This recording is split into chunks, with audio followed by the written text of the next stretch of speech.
scholarships for seniors that are going off to college that have participated in music through high school, and there are 3 awarded every year, and our activities help with providing a big portion of those funds. Tri-M has been steadily growing throughout the past few years. This year we've seen an increase from 30 to 40 members, and we're going to continue to try to continue that trend into the next years.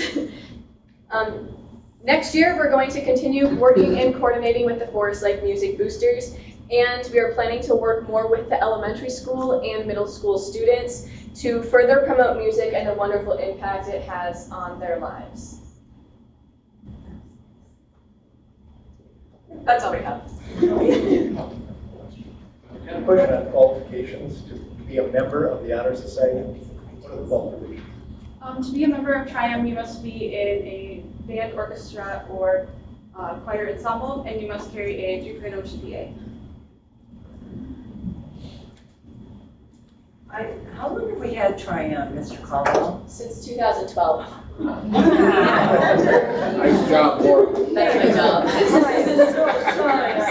I just didn't want to put you girls on the spot. You did such an excellent job. So I really enjoyed reading that on the graduation ceremony program that's included on there, because it's a very important part of your academic life and your work throughout your school years. So I really like seeing that on there. I'll look for your names. I was going to say the same thing. It's fun to see who's involved in that. You guys are all excellent program, very well spoken. So thank you so much for educating us on Tri-M. Thank you for having us. My son Dylan was also in Tri-M, so I do know about the program, and it's a fabulous program. You guys work hard. It's in correlation with the National Honor Society, so you do have to have, there's a lot of qualifications to be able to apply for it, and it just incorporates such a great part of the music program. So I know all the volunteerism, and it's just leadership that you're learning and being out in the community and kind of promoting music. So I thank you for that, and thanks for coming tonight. It's a great job. A couple of weeks ago, we had the Bethel concert. Give us an update on that experience. Okay. It was very successful. How many people do we have? About? A few hundred. Yeah, we had a couple hundred people that were there. All of the feedback that we heard was fantastic. We have a lot of people. They just posted the live stream, Lakes 5 TV, Lakes 5, yes, Lakes Area TV just posted the video of our performance. If you want to go look it up on YouTube, you can do that.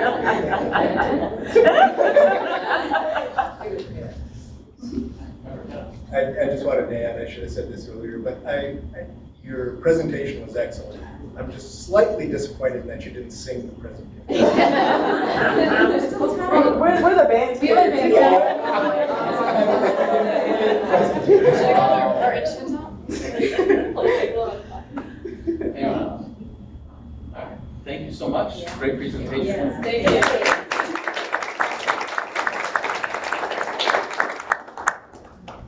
And at this time, I did, under scheduled and unscheduled visitors, miss a green card. So I do have one green card here. So I would invite Diane Smith to come up and speak. I apologize for missing that. That's fine. Much rather hear that. So good job, girls. Hi, I'm Diane Smith. I am a Forest Lake resident. I'm a homeschool mom, so I don't have any children in your school. But I do know children who do attend Forest Lake schools. I love your sign that says excellence beyond expectation. And these 3 ladies have certainly shown that. So way to go, girls.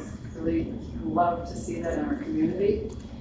I have some concerns and some questions. As a parent, I'm also a teacher. I teach high school biology at a homeschool cooperative, so I'm with a lot of high school kids. I'm surrounded by young kids too, being a parent.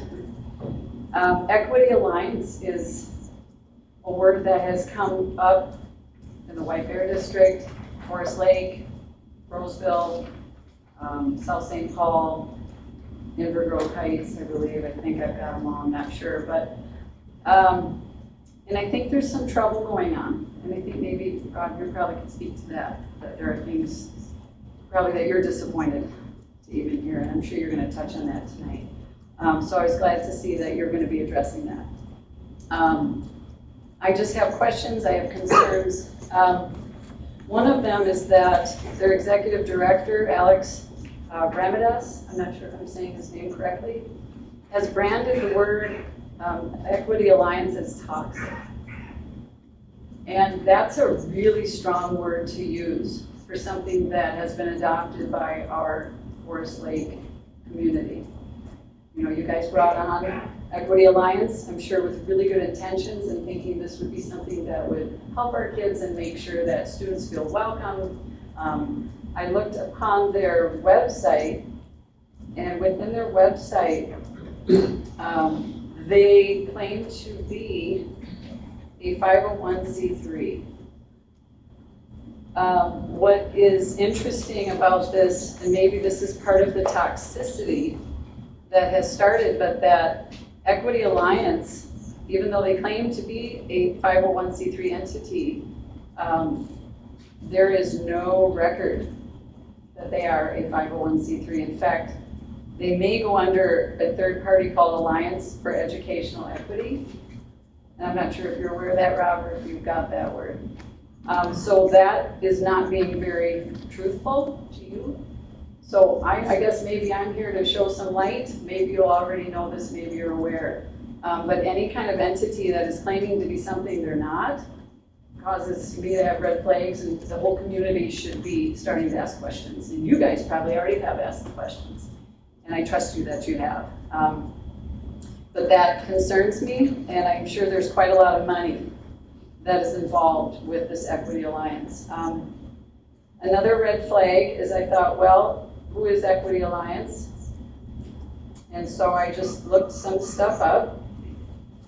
And what I have discovered is in Sartell, Minnesota, they were interviewed by a 4th grade student on some news channel. This 4th grader was embarrassed because she was asked to fill out a survey. And I am not sure if Forest Lake gave that survey. Is that something you guys also give surveys? I suppose that's how Equity Alliance operates, because they give surveys to children and then they decide what your community's needs are. Would that be fair to say? Okay, so not sure if you guys gave a survey. I know White Bear Lake has, because I read it. And when I saw the survey, I, as an adult, was embarrassed. Actually blushed reading it. The questions on it were not something the child should be reading. The student not only was embarrassed, she was told that Equity Alliance had recommended, they included, that they should not be telling the parents about this survey. So this is another third red flag that's super concerning. Anything done in the dark is not appropriate, as we all know. It should be brought to light. Parents are the educators, and I know you guys respect that because you hold listening sessions and you want to hear from us, and that is so appreciated, so thank you. So I just have lots of questions. Hopefully you'll be addressing a lot of them, Rob, but that they're a non-viable nonprofit, they're not a viable nonprofit organization. I've also heard, well, I hear things, but I want to look it up myself. I went on Equity Alliance's website, and I went under who the team is. It says our team. There's no names listed under our team. So they have either disbanded or, I don't know, maybe you can answer that question as well. Rob, you are on the Joint Powers, is that correct? So I'd like to remind you, this is not a question and Oh, I answer. apologize. To speak to the board, I apologize. and we're coming up on time. You got about 30 more seconds. Okay, so to wrap it up, hopefully you'll be addressing these at the board. I just want the community to be aware that any entity that suggests children do not disclose information that a survey they're filling out to their parents is inappropriate, and it should be absolutely done away with. And I have heard also that Equity Alliance may want to rebrand themselves as Story Arc. Story Arc is a beautiful operation that is done by a woman named Stephanie. Trying to think of her last name.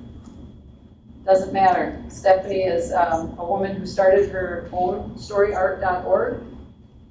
And I don't believe in another entity that is falling, or maybe all done, I don't know, maybe they're all done, should not then rebrand because they're toxic and then take on and glob on to somebody else's organization. That would be something that would be really a bad thing to do and not appropriate. So hopefully you guys will address these concerns I have as a parent and someone who loves kids and loves teaching and loves our community. So thank you so much for letting me talk. Thank you. All right, so now we'll move on to Forest Lake Area High School Activity and Athletic State Participants, Director Henning. I apologize, I have my glasses on, I couldn't read the paper.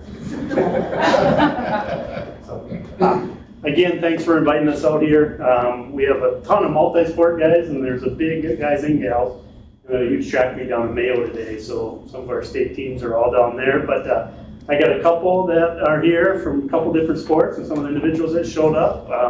I just want to thank you guys for employing me. I really feel I got the best job in the district. 99% of what I do is very, very, very positive and very fun to be at. A lot of people say, hey, why don't you go home or why don't you do this?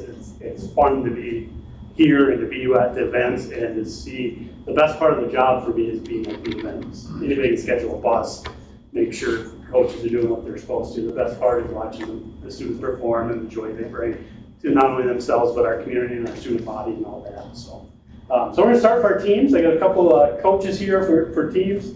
We'll start with our speech team coming up. Tim Newcomb is our speech coach, and he's got one athlete, and he had a bunch of men to say, but I'll let him talk about them. Before you go, Tim, before you go, could I just remind parents that if they want to take pictures, if they have students, just come around here, feel free to take the best picture you can. Well, thank you very much for having us here and giving me some time to recognize our state participants. We had 4 this year that made their way through the Section 4AA championship onto the state tournament. And we had one 9th grader, Chloe Larson, competed in the category of storytelling. She placed 2nd at the Section 4AA tournament and then competed at state. Then we had Laura Kelly, who competed, actually double entered all season in the categories of humorous interpretation and duo. When you go to the section tournament, you have to choose which one to enter in. Laura chose to enter in humorous interpretation, where she placed 2nd at the section tournament and then competed at state. Also a all-conference performer on our team. Eric Kittleson was a senior for us this year, a 6-year team member, competed in the category of informative, placed 3rd at the section tournament and then competed at state. And then we had Katie Capon, who was an extemp reader for us, an 11th grader, placed 2nd at the section tournament and was a state finalist, was actually tied for state champion in the category of extemp reading, and when the tiebreakers were applied, she ended up in 2nd place at the state tournament. And then all of them went straight from the state tournament on April 22nd to the Bethel concert, where they also performed there. So it was a busy day of live, in-person performance, which was great to be at after a full year of everything being virtual. So thank you very much for your support. Thanks, Tim. Yeah, thank you.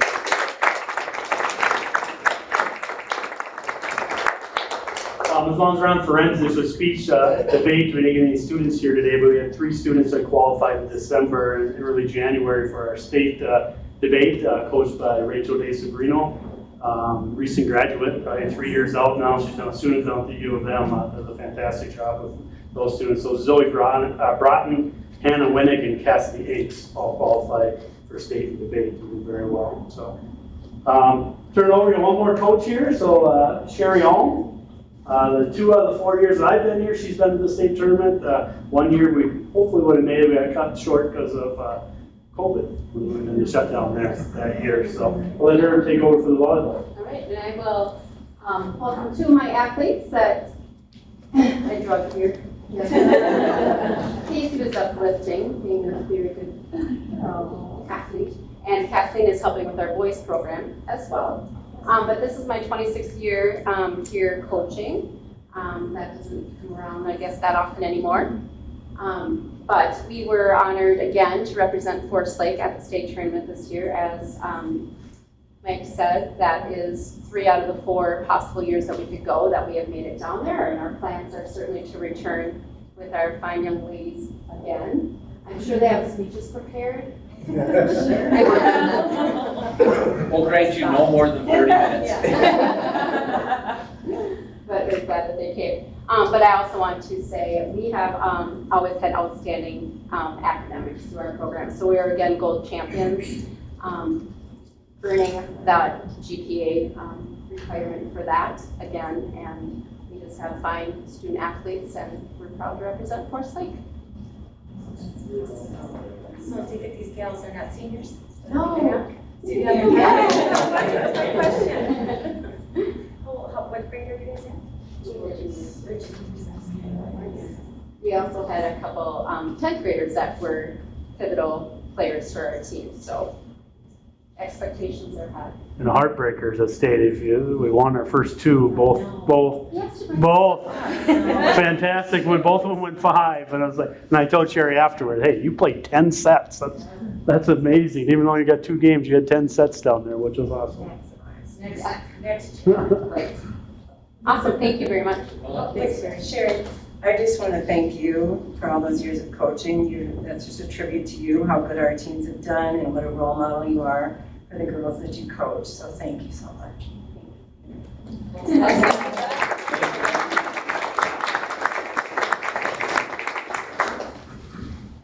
All right, cross country running.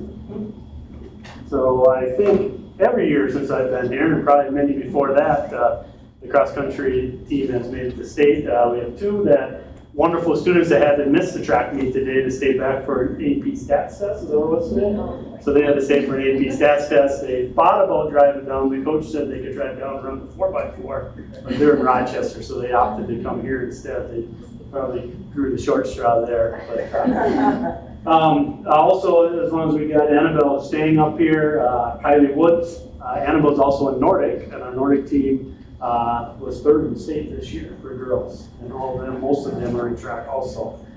They're state champions a year ago. She invited me to come last year when we were state champions, but it was during COVID. We didn't bring anybody in to the school board meeting. So both programs very, very strong. John Fick is the coach for our girls cross country, and then Ryan Wright and Ben Fick were our Nordic coaches this year. So did a fantastic job. So I think you need to ask them some questions.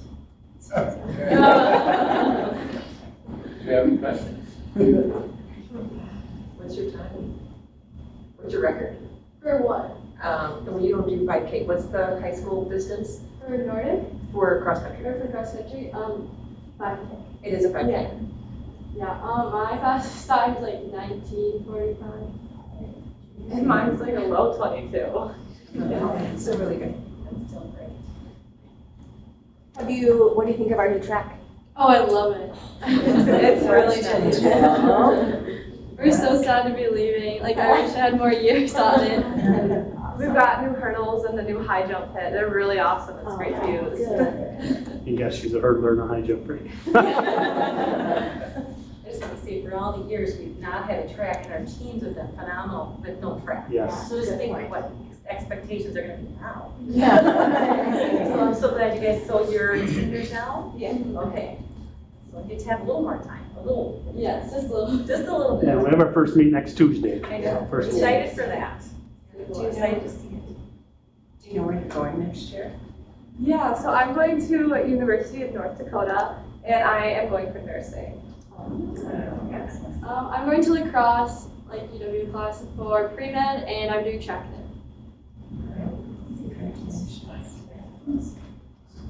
So you won't be doing track, you won't be doing anything? No, I really want to just focus on like Getting good grades in their school. The hard field. Yeah. Good luck. Thank you. Thanks for coming, girls. A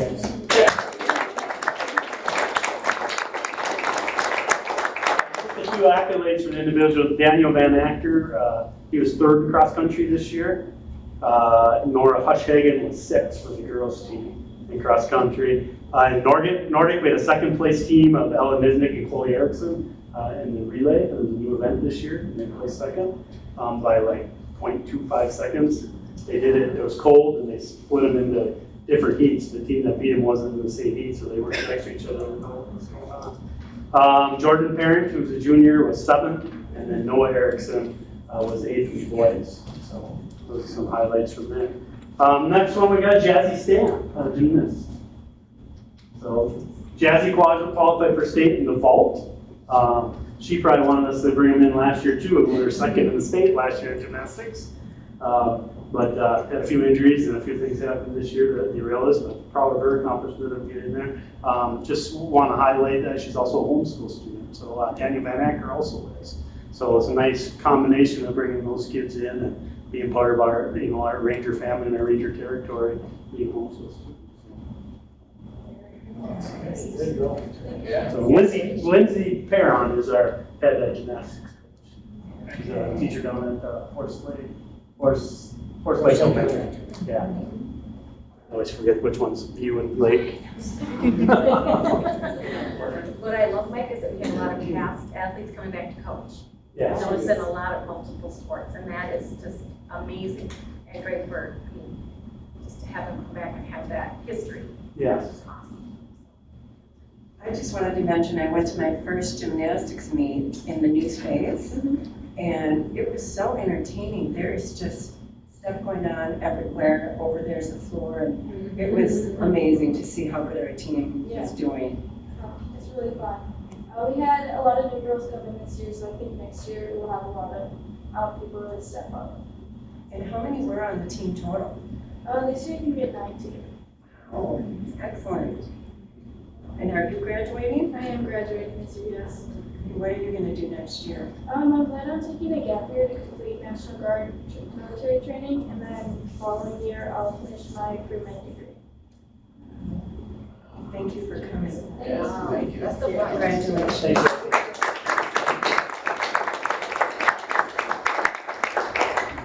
Ellen, you the last one out there?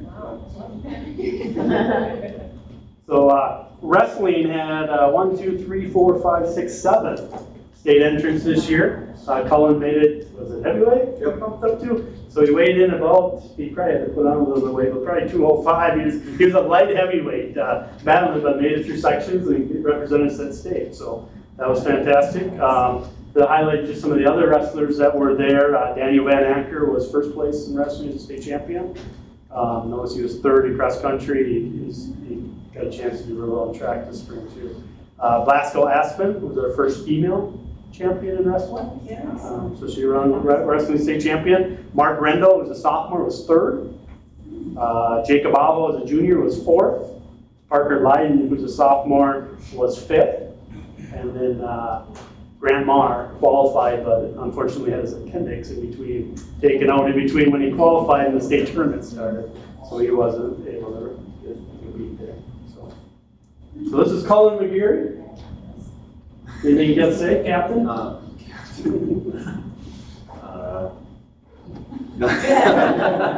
love when I put him on the spot. What grade are you? I'm a senior this year. Oh, okay. How many years have you wrestled, Colin?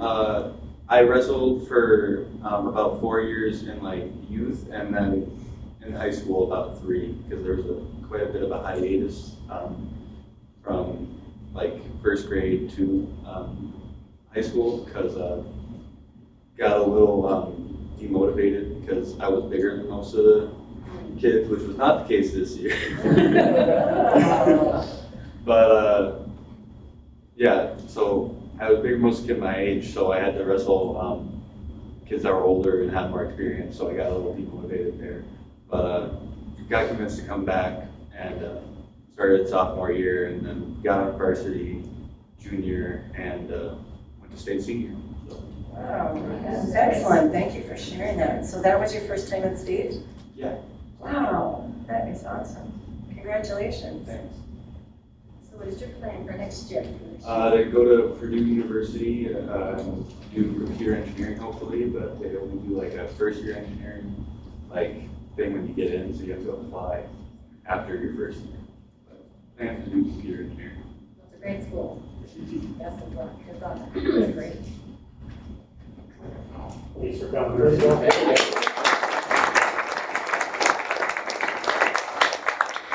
So another Forest Lake alum, Joe Kuchar, is our head wrestling coach. He had softball tonight, he's coaching his daughter's team.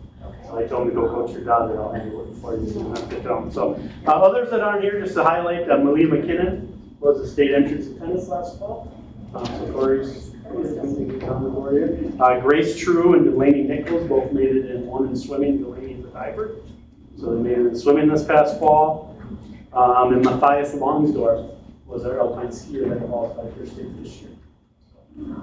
Yeah, so very blessed to lead that group of great coaches and great athletes. I feel very fortunate to be where I'm at. So thank you for giving us that opportunity. I have a question about how did, the teams during COVID, and I know all the stress and not be able to compete and have all that, and that, as far as the last couple of years, across the different high schools, did everybody struggle with the same thing? Yeah, I think, I think mental health for our athletes, our coaches did a good job. They were getting on Zoom or getting on Google Meets and, meeting up once, twice a day, just try to get the kids in front of each other and talking to each other, especially at the beginning.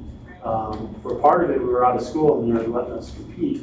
So that was after Christmas when we came back that first year. So we lost the whole spring the first year, and then we got through got right to the end of volleyball, we get the sections. Because volleyball started late that year, and we took that break and kind of ended November, December. But then we started back up in January 4th. So it was definitely different for sure.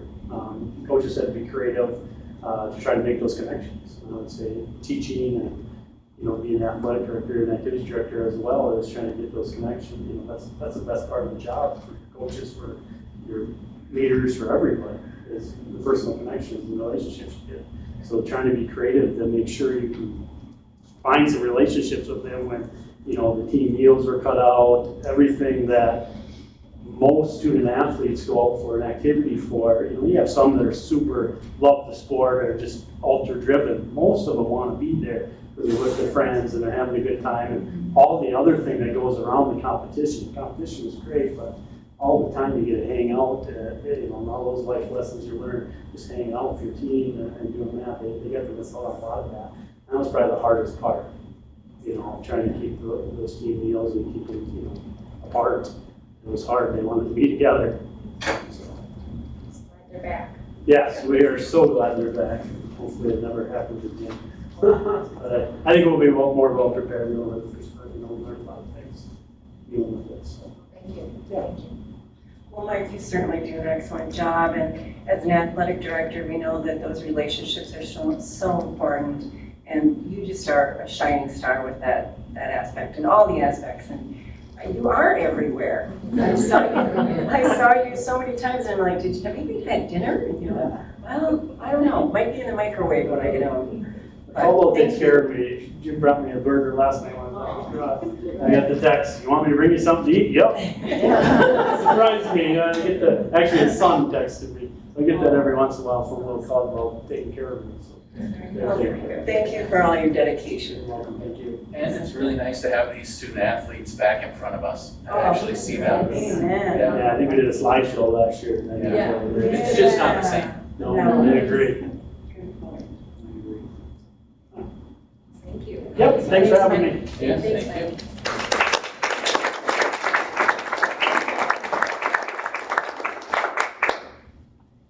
Next, we'll move on to Forest Lake Area Schools Indian Education Program Overview and Public Meeting with Brad Moore.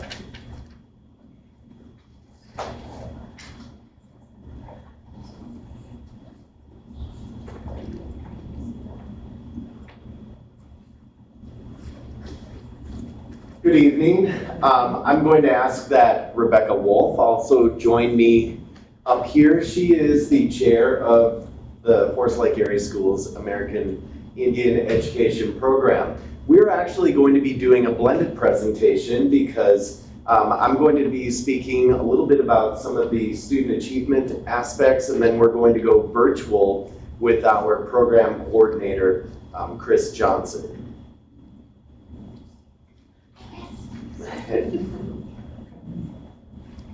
So a little bit, just to give you a quick refresher on where the funding comes from, how we get our student counts and so forth. First off, make sure that you remember that these programs are based and rooted in treaties that have been initiated between the U.S. government and the tribal nations. The design is to improve the educational and social status for American Indian students and families. When you look at this slide, you'll notice that we have two different pots of funding. We have the federal pot, which is through the formation or the completion of Title VI forms, and then the state pot that's been there for about 5 years. That's a more recent add. The numbers that you can see have slowly ticked upward. There's a little bit of a discrepancy in the numbers, and that's in how the federal and the state governments count our Native students. One of the things that we strive to do and continue to strive to do is to more accurately count and recognize the students who should be a part of the program. When looking at this particular graph, what you're looking at is you can see with the demographic data, there's a blue bar and an orange bar, and there are different ways that parents, when they register, can sign up. So here we count all of them, no matter how, if they're going with the American Indian only designation or in part of the 2 or more category. So on to the assessment data. What we are going to do is use our FAST data, something that's been in place for about 5 years. We're going to be taking a look at both the risk categories where students are monitored if they're at risk of falling behind, and growth categories. We have a span of 5 years of data here. Just a reminder, the black line is separating years, and we've separated between Native and non-Native students. So one of the things that I'd like to point out is blue and green are good, red and yellow are causes for concern. And when you're looking at the 2 different bars traveling here, you can see that they are close when measuring Native and non-Native students in their risk for falling behind. And then you get to last year. The pandemic did a number on many people, but it sure seemed to emphasize a loss in achievement or growth and achievement for Native students. That one, excuse me, this was for math. Same pattern for reading, although you can see that there's some undulation in who's at risk when comparing the 2 units, but then you see the same pattern from last year. Contrast that with growth. One of the things that seems to be consistent is when looking at this, there's growth that's occurring. The non-Native students were growing at a faster rate, except for last year, where you see that Native students did grow at a faster rate of achievement. So this is at odds with, say, the risk factor, but it is pointing out that they were perhaps a little bit further behind to begin with.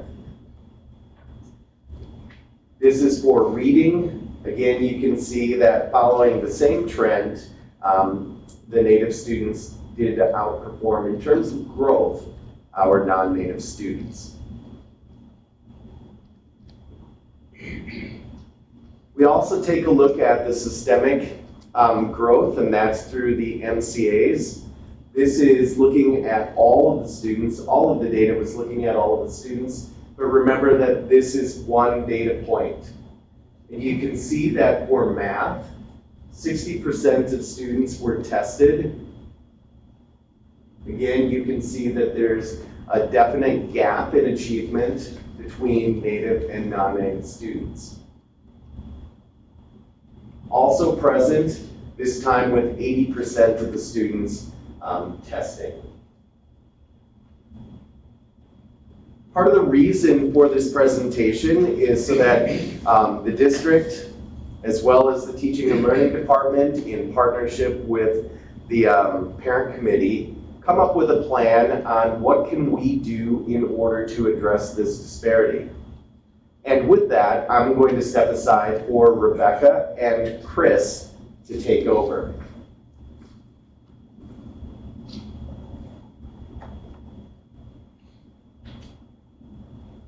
Go ahead, Chris, we should be able to hear you now.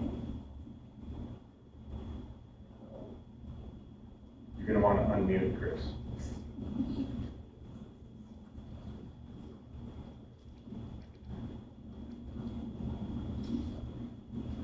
One moment, Chris, we're having a slight audio problem.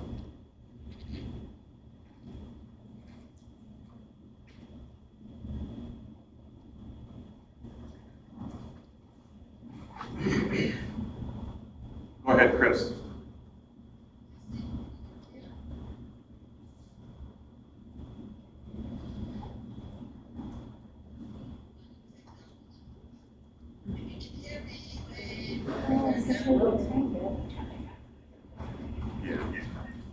Hang on, Chris, we're having one minor issue. We're going to grab a mic so you can see it.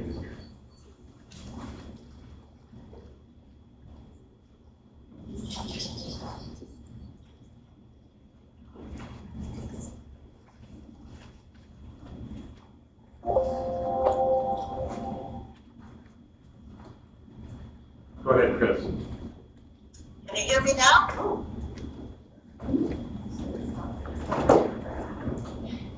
Yep, go ahead. We can hear you now.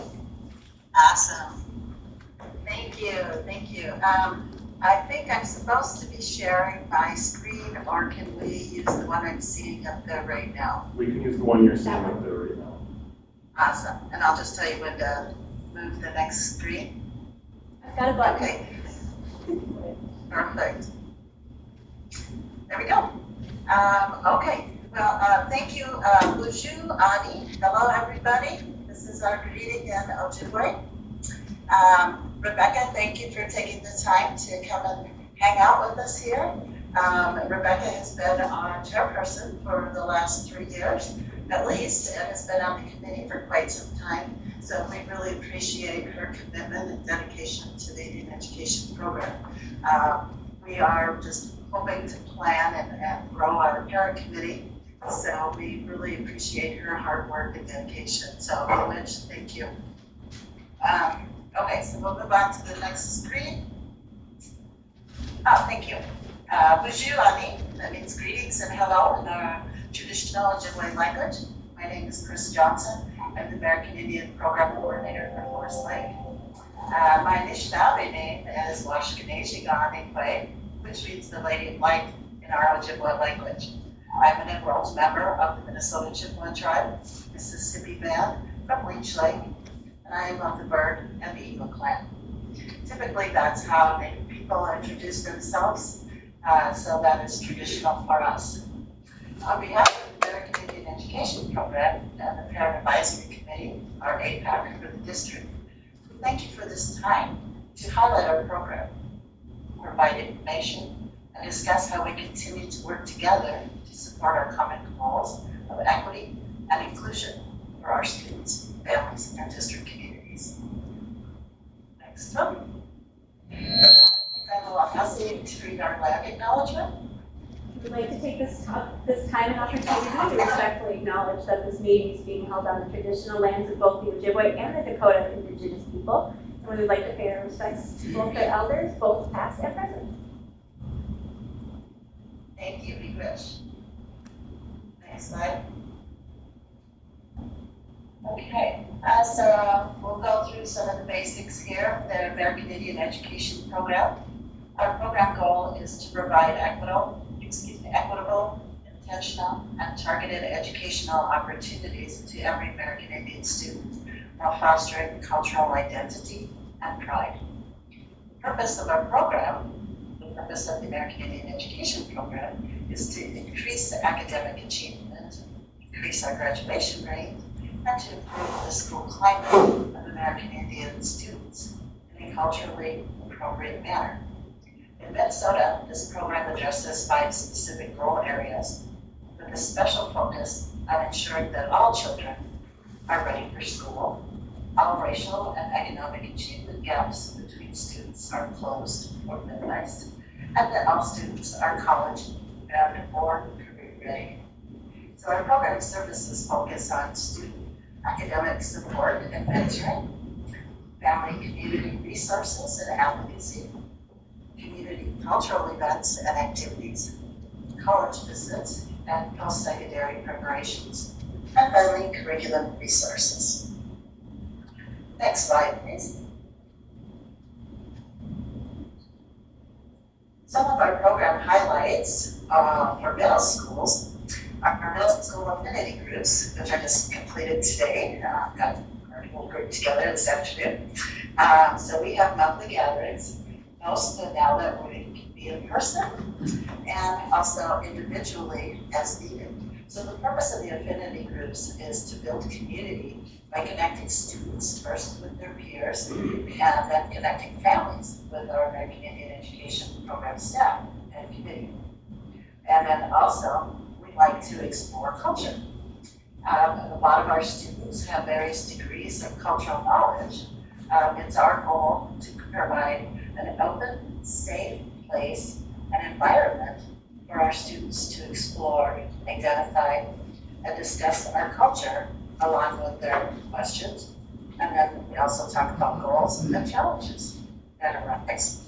So it's really an opportunity, first off, to connect with the students and spend time with them, building a relationship and trust.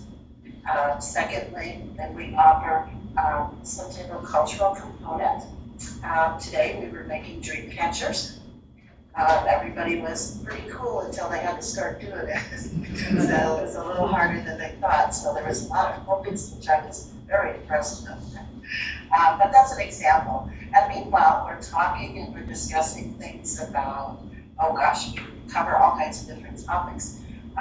We talked about respect today. We talked about honoring other cultures as well as ours. So we just kind of go with the flow and listen and talk about what students, what situations may arise. But I think that the most important part is that they're comfortable. We've built a relationship and a safe place for them to discuss these issues. Next slide. Yeah, for our high school students, what I do is we meet with the students. What we have is called check-in meetings. And we do this at least once a semester or a trimester. And as needed, all of our check-ins and all of our students, we try to get them together in a group and then as needed. So they connect with us first, and then after that, they feel more comfortable when a situation arises, or you have to put on your grade hat and academic hat for them. So a lot of times it's either virtual or on-site, which is finally great to have. And again, we work with groups and individuals. So the purpose is to connect with an adult mentor, somebody like myself who monitors their school success and well-being. And then we provide support for their future academic and personal goals. Next slide. One of the other program highlights that a few of our students have been able to participate in is the Indigenous Leaders Circle. It's short as ILC. And what we did, especially during COVID, was I offered a weekly open time, so from 3 to 4 during Wednesdays. I would always have my Zoom open or my Google open, and students would check in And sometimes I'd get 5 students, sometimes I'd get 10, and then sometimes 1 or 2, just depending on their needs. But throughout that time, we always have one monthly group meeting. And at that time, it's where we, it's also a multi-district program. So we have students from Amber Grove Heights, South St. Paul, where else do we have? I think it's across 4 districts right now. So it's an opportunity for students to meet other peers from other school districts. And I think one of the biggest things that we've found that it's a great opportunity for them to connect. We have a monthly group meeting, and then we do projects during that group meeting, and then the rest of the month on Wednesdays, we just connect who's ever wanting to connect. And this is specifically for our 9th through 12th graders. And what I usually do about this time of year is I'm looking at our 8th graders to find out who may be interested in joining the group.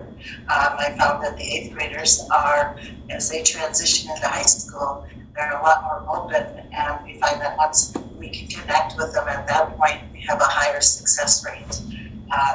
Anyway, the core values for our Indigenous Leader Circle is leadership with traditional values, community service, and connections. We talk about cultural and racial equity, and then also mentorship.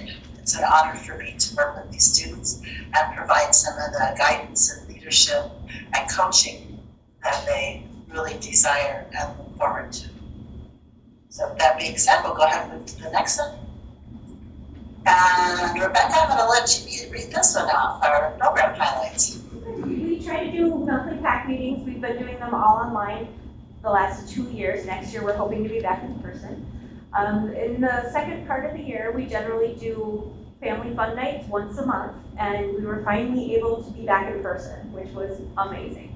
And for those, we generally bring in either a speaker or a performer. We have Indigenous food provided, and it's just a time for everybody to be together and make new connections and have fun and learn stuff, and it's really kind of amazing, and that's always been my favorite part of it. We have program advisors who come in and talk to the parents or the students as needed, and something we're doing next week is our graduation honor.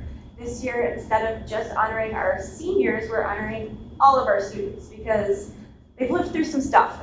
It's been a really rough couple of years. We wanted to acknowledge all of them this year. So this is the first time we're doing that. We're going to see how it goes. Hopefully we have a pretty good turnout. You are all invited if you would like to come. You should have received invitations. It's Tuesday night. We're very excited for it. I think we've got quite a few seniors this year too, so we're very proud of them. Back to you, Chris. Okay, some of our growing goals as we look forward and look ahead to the future, we'd like to expand our program services to include elementary sites. Curriculum support and program awareness is basically where we're at now. We are in the process of putting together our curriculum and our cultural trunks, which is something I've been working with the wonderful ladies in the curriculum department, and we're going to try and have somewhat of a resource center. And when we collect all of our items from this year, we're going to try to put that in front of our district staff so they have an opportunity to use some of our artifacts, and they're aligned with the standards, with state standards, and so we're trying to put together kind of a resource center for that curriculum. We have also made a large purchase in the last 2 years with books for the media center.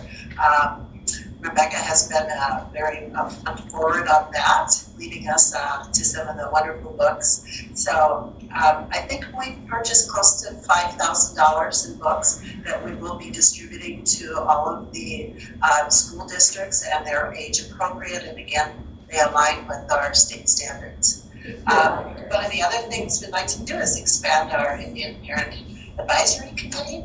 Right now, there's a dedicated handful of people like Rebecca and Gretchen, and we have the support staff of with Brad, his leadership and guidance, and then we have Rachel for the admin, has been amazing. So we really want to expand our parent committee to include more parents and a variety of potential staff and whoever else we can find that will be supportive of this community.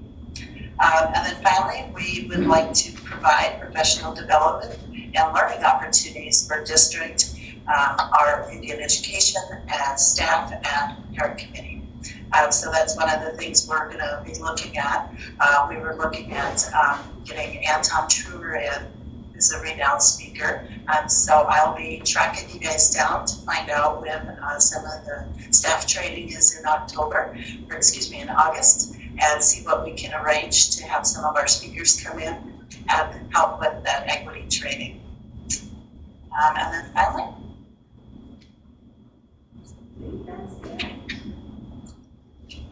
okay, and as Rebecca mentioned, whoops, here we are here. Oh, we're at the growing, so you can go to the next one.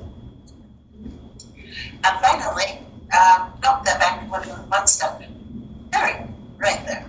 As Rebecca mentioned, we are having our all student and senior honoring celebration. We'd like to extend a special invitation to the entire school board to attend our honoring celebration. I think it's an opportunity to experience a what we call an honoring, and that is Tuesday, May 10th, and the time is 6 to 8. We'll be providing a feast from 6 to 6:30, and our program will be 6:30 to 7:30. And like Rebecca mentioned, we will be honoring all of our students as well as focusing on the graduates. And we'll be right over in the high school auditorium, and our feast will be in the pre-function area. I believe we'll have a drum group and a keynote speaker, and I think it's a great opportunity, again, to connect with our community. And if you are able to attend, please RSVP to Rachel so we can make sure we have your name and information, and also introduce you as well.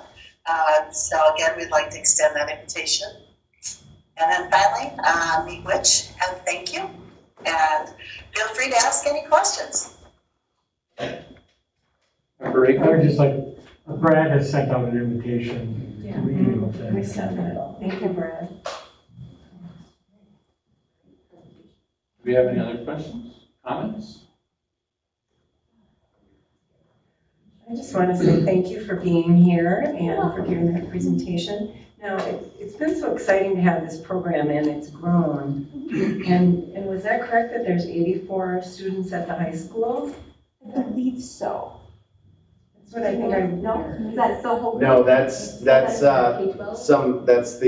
federal distinction. Between the two, we have about 120 district-wide. Wow. Historically, it's important to note that Native students are undercounted. Mm-hmm. And so we're hoping to be in the elementary schools at some point, correct? Yes, we used to have an elementary program, which was wonderful. That's how I got involved. My son was involved in it for 6 years, and it was fantastic. But unfortunately, we lost our teacher, and then COVID happened pretty much at about the same time. So we're rebuilding. We need to find somebody who would like to come and teach our kids. And so we're working on that.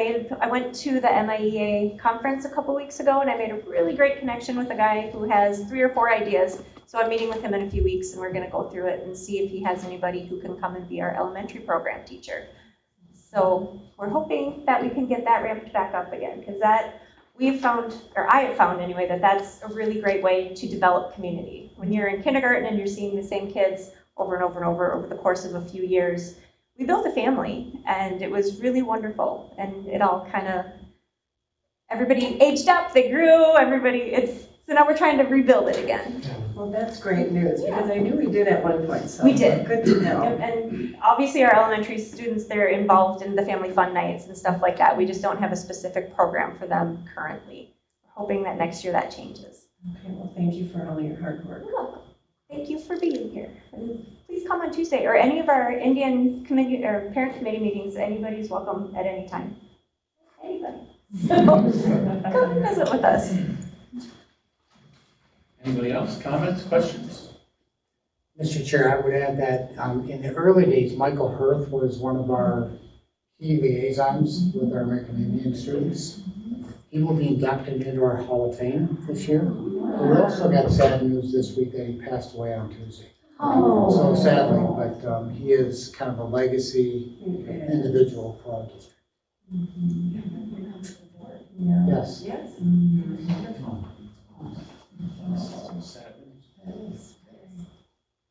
other comments, questions? Thank you very much for your presentation. I appreciate it. Brad, before you go. Thank you. I did have one question for you back to the statistics. How do you think the number of students, because the one pool is so large and the other pool is so small, you know, a single student moving from one area to another would have a drastic impact. How do you think that impacts that back and forth shift? That's definitely the case because we don't have 100% who take it either. And that's one of the things that Dr. Komatsu will tell us is that we have to look at the 5-year span to get an accurate depiction. You're absolutely right.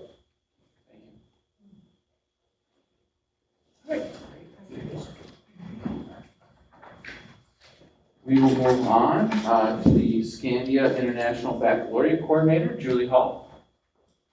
Well, good evening, everyone. I have the presentation person with me. This is AJ Hansen. He is going to be speaking to you about International Baccalaureate programs at Scandia, and specifically the primary years program.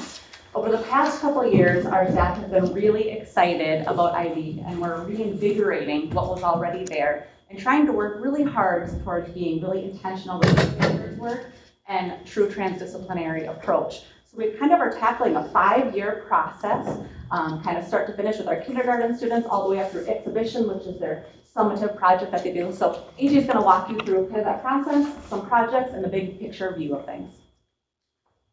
I've got an alt for clicker. Thank you for having me. Thank you, Julie, for introducing me. Along with being the IB coordinator at Scandia Elementary, I'm also a 6th grade teacher, so it's kind of happening at the same time. So I stayed pretty busy. I really wish I would have had that afternoon coffee today. I really want to start with our IB mission. I know it's fashion profile to read right from the slide, but I think the mission statement really encapsulates what students and teachers are working towards at Scandia. The International Baccalaureate aims to developing inquiring, knowledgeable, and caring young people who help create a better, more peaceful world through intercultural understanding and respect. To this end, the organization works with schools, governments, and international organizations to develop challenging programs of international education and rigorous assessment. These programs encourage students across the world to become active, compassionate, lifelong learners who understand that other people with their differences can also be right. IB is a curriculum framework that we mesh with state standards and district programs to create a whole student-focused learning experience. IB has sort of like 5 pillars, and we're going to kind of address a few of them here. So international mindedness is a huge piece of IB. And IB education fosters international mindedness by helping students reflect on their own perspectives, cultures, and identities, as well as those of others. By engaging with diverse beliefs and values and experiences, and by learning to think and collaborate across cultures and disciplines, IB learners gain the understanding necessary to progress toward a more peaceful world. And IB education further enhances the development of international mindedness through multilingualism. At Scandia, we have Chinese. So Peng La Shou is with our kids 2 times a week for 30 minutes in 6th grade, and at the lower levels, I think it's 15 minutes 2 times a week. All IB programs require students to study or study in more than one language. In this way, it provides excellent opportunities to develop intercultural understanding and respect. International mindedness is also encouraged through a focus of global engagement, meaningful service with the community. These elements challenge students to critically consider power and privilege and to recognize that they hold this planet and its resources in trust for future generations. They also highlight the focus on action in all IB programs, a focus on moving beyond awareness and understanding engagement, action, and bringing about meaningful change to make a more peaceful and sustainable world for everyone. Our next pillar is the IB learner profile. You walk into any classroom at Scandia, you are going to see teachers using these words. You're going to see them up on the wall. You're going to hear kids using these words. You stop a kid at Scandia and ask them what any of these words mean. They'll be able to tell you, pretty much, depending on what age, what these words mean. Our goal by the time they leave Scandia is that they really know these 10 attributes and live these 10 attributes in their daily lives. The IB Learner Profile places the student at the center of an IB education. The 10 attributes reflect the holistic nature of IB education. They highlight the importance of nurturing dispositions such as curiosity and compassion, as well as developing knowledge and skills. They also highlight that along with cognitive development, IB programs are concerned with students' social and emotional and physical well-being. So it ties really great with our Second Steps program. And ensuring that students learn to respect themselves. IB educators help students to develop these attributes over their course of their IB education and to demonstrate them in increasingly robust and sophisticated ways as they mature. Our next really big pillar here, I would say this is the middle pillar of the 5, is our curriculum framework, which is the 6 transdisciplinary themes.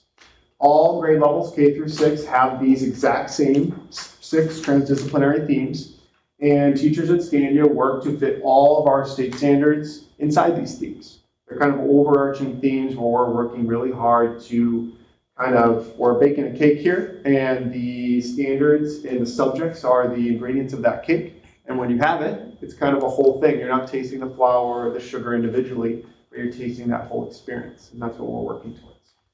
IB provides a detailed and developmentally appropriate curriculum that is broad, balanced, conceptual, and connected.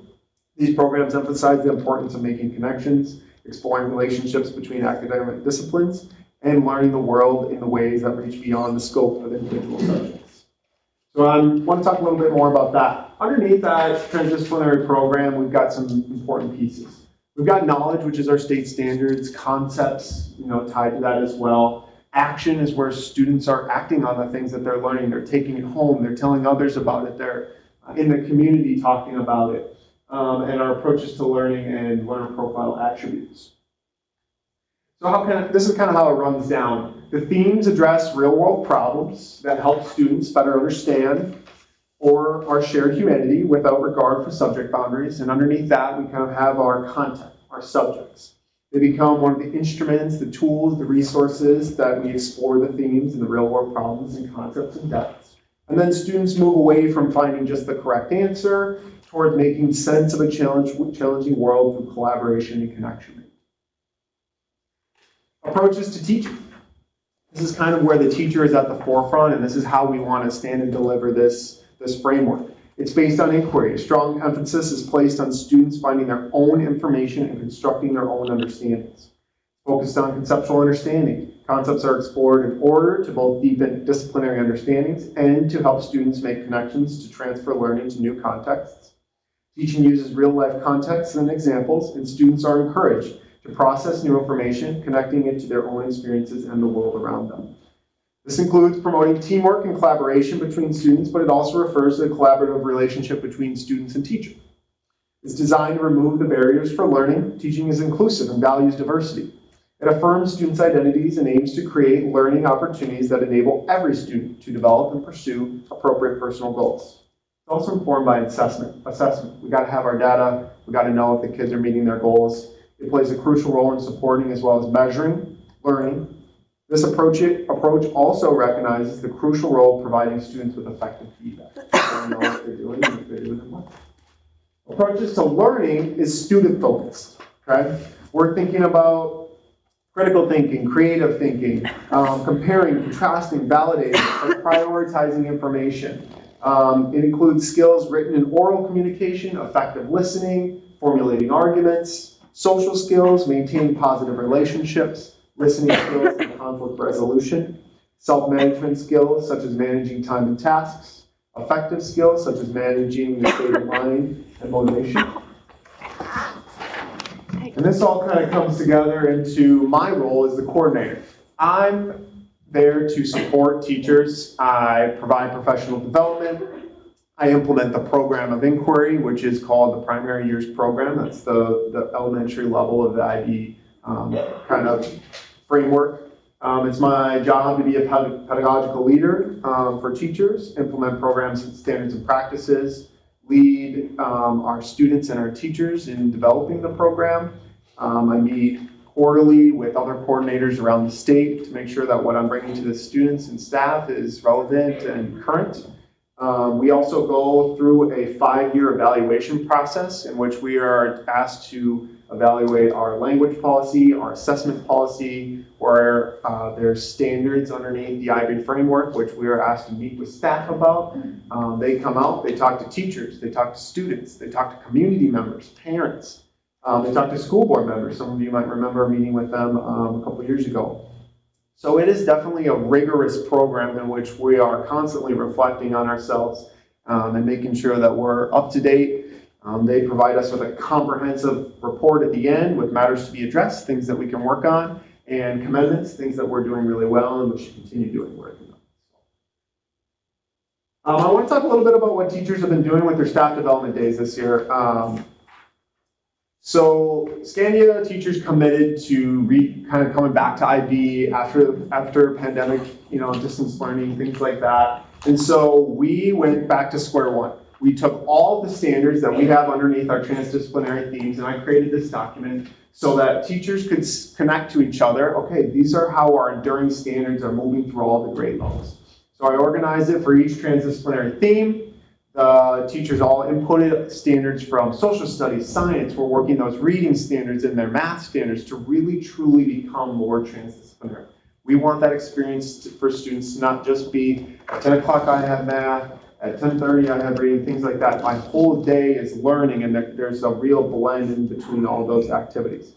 Some subjects lend themselves better to this. Social studies and science are real easy ones. Reading really and language arts fits nicely under there. But through this document, we're working really hard to add the other things.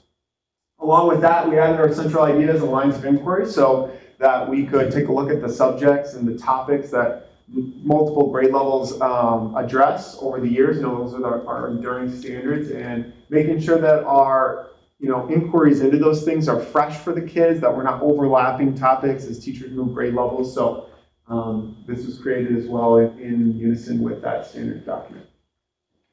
All teachers are kind of moving towards, in the next year or so, this transdisciplinary theme planner.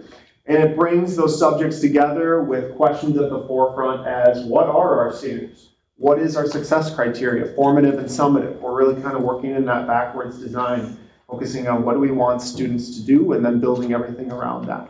My favorite part of this is I have PLC meetings with teachers in which I help them reflect on this process when the unit starts, throughout the unit, and when the unit ends. And the purpose of this is for teachers to be able to open this at the beginning of the year when they teach this unit and go, that worked really well last year, and we know that didn't work really well this year. We're going to move on for that. It's also meant for new teachers coming to this program. There's a lot going on, and it's built to support them as they move through these transdisciplinary themes to have success and feel confident in the IB process. I want to share a little bit about what students and teachers are doing at Scandia. So Mr. Mancini was able to write a grant for VR headsets, so our students are exploring all kinds of things. I got to join my class a few weeks ago. We were taking a look at sharks and sharks' anatomy and looking inside them. It was really cool.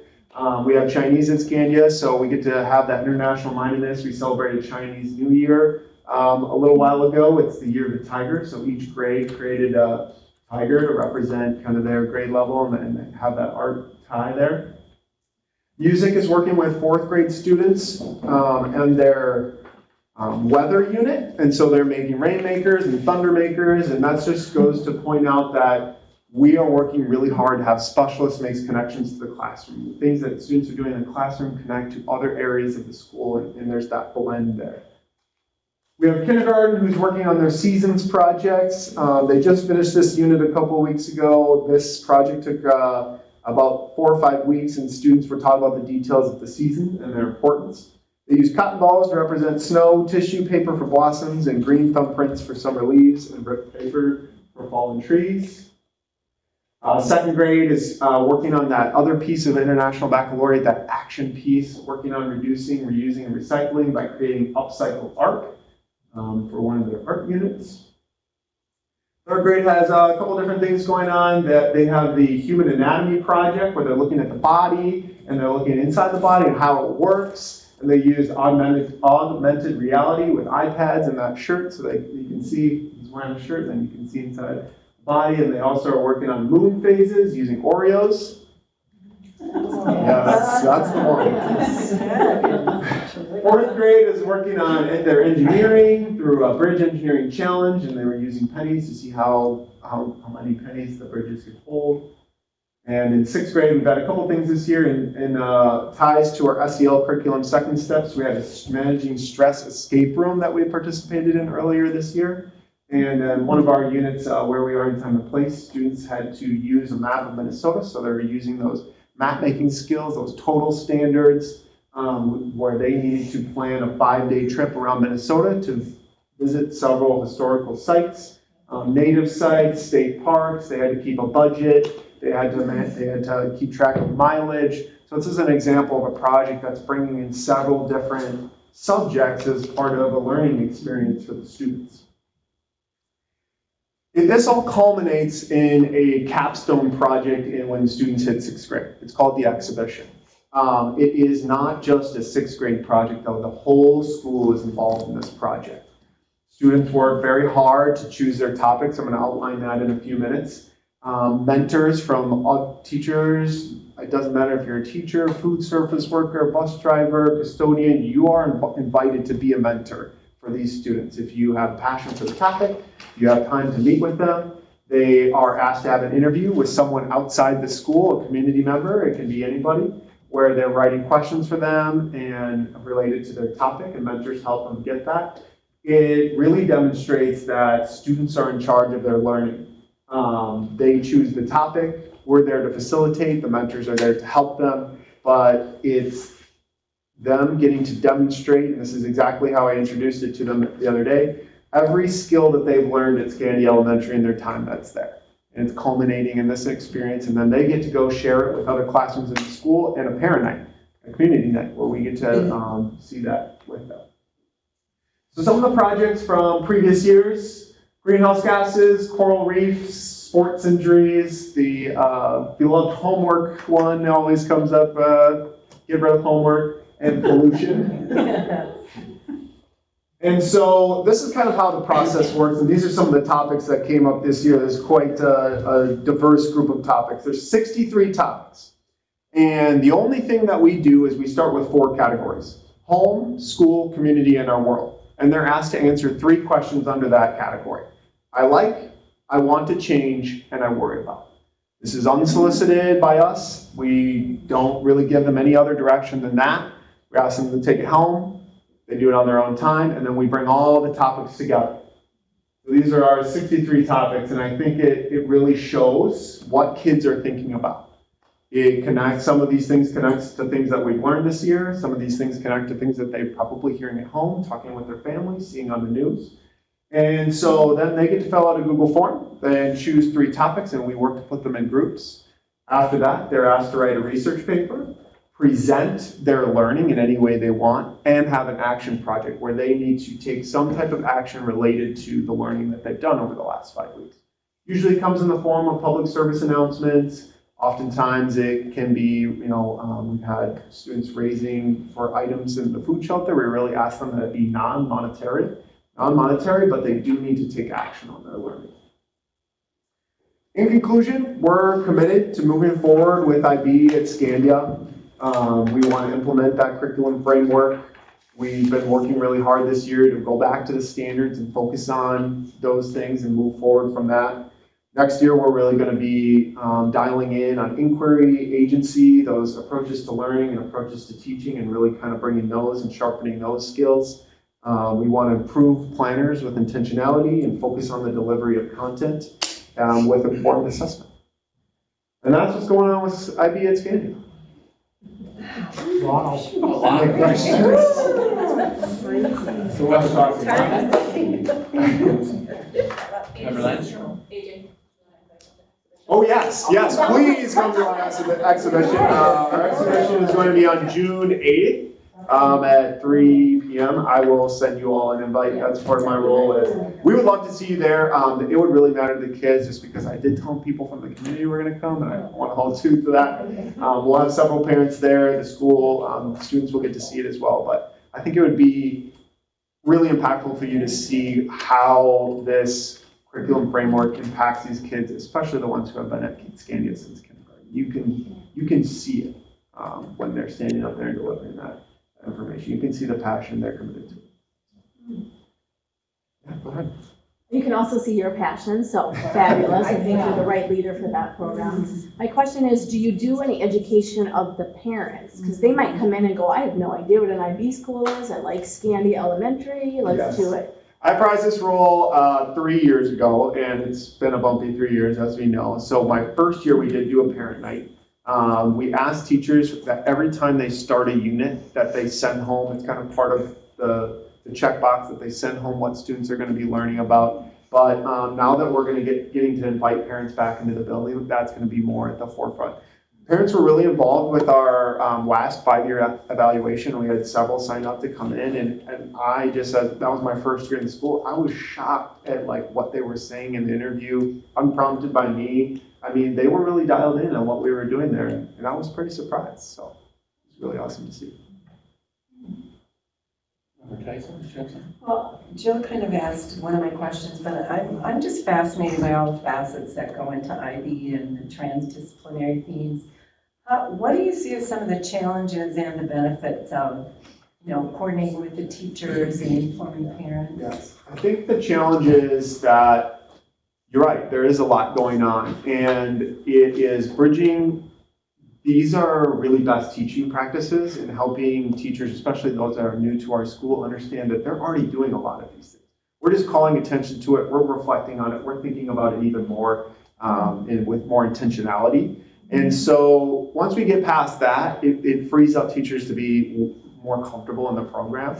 IB does have a lot of requirements, though. We need to have teachers going to official trainings, providing professional development, working with other teachers, and just making sure that we're checking off those boxes. But it's all part of just being reflective, and it keeps everything circulating for us, that we're always thinking about our standards, our students, our achievement, where we, that process just helps us make sure that that's always in our forefront. And I think to remember Landstrom's question, when parents understand really well and are engaged, they're just spreading that good word to other parents and to other families and students. And I think the ringing endorsement is when we get new families out to Scandia, especially just like in my capacity as a teacher and hearing about the experiences from other schools, and then they come to Scandia and they get that experience, and I just always get positive, comments from families that especially that come in the middle of the year to get that changed experience. I was just going to say, you're raising global thinkers. Yes, and absolutely. that to me is amazing. And I'd be really curious to know, like, some of the past kids, what they've done, like, use that to kind of for their life and maybe a career opportunities that maybe it's built on those 4 years. So it would be interesting to find out. Yeah, come in the classroom anytime. I'm happy to have anybody. You can check it out. It's really cool. It's You're really inspiring speaker. Well, I appreciate you having me tonight. Thank you very much. Thank you so much.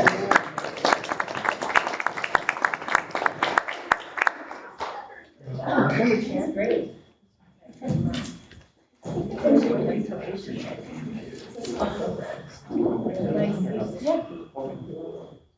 All right, at this time, we will introduce Teaching and Learning Director J.P. Jacobson, and we'll start with Dr. Massey. Thank you, Mr. Chair. I'll be extremely brief because JP's got some incredibly exciting updates for us. But I want you to benchmark this to 2018 when we successfully passed our operating referendum. You know with that we relaunched curriculum review and development, the engine that drives learning in our district.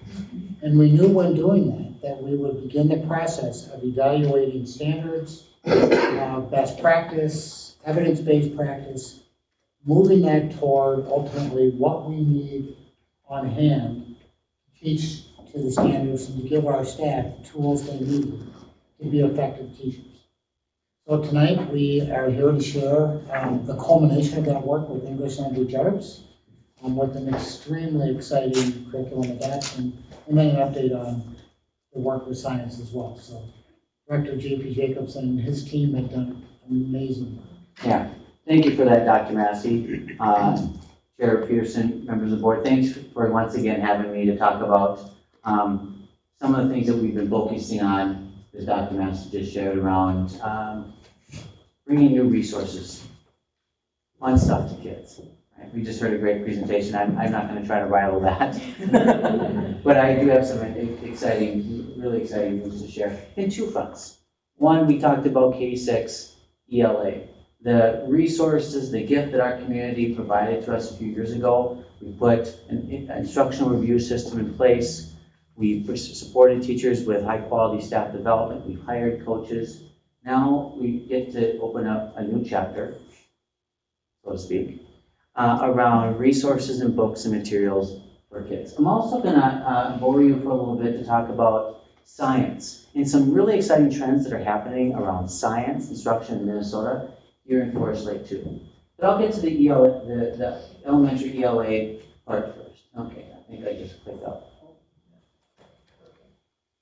I did. Oh, there we go. Yep, I fixed it myself. Okay. So before we get to that part, I think it's important to take a look in the review mirror a few years back. And around that same time, as we developed this elementary literacy framework, something that we keep putting out in front of us because it's critically important. In 2018, the same year that we passed our operating referendum, our literacy experts at the time took a look at our existing literacy framework and a lot of emerging science around the mechanics to how kids read. Now, some people learn to read pretty naturally, it comes to them. Others, it is incredibly difficult because you think of the notion of looking at characters and shapes, attaching sounds and sound patterns to those, phonemes and phonemic awareness, and building words and sentences, that can be really unnatural to some. And so we pulled in a number of new strategies and some resources and how we went about doing that. A year later, we started to really focus on small group instruction. Our ability to provide grade level standards and conversation around key concepts, but using materials that are at various levels of reading ability. That way we can support kids that might be slightly below grade level, those at grade level, and those who are flying when it comes to reading. And we purchased some materials around small group instruction, and then we supported teachers with some training on what we call Jan Richardson. We also became aware of this new emerging strategies around LETTERS. LETTERS stands for Language Essentials for Teachers of Reading and Spelling. And that's a very comprehensive set of strategies to train a person in one volume alone. It takes about 48 hours of time, all time outside of the workday.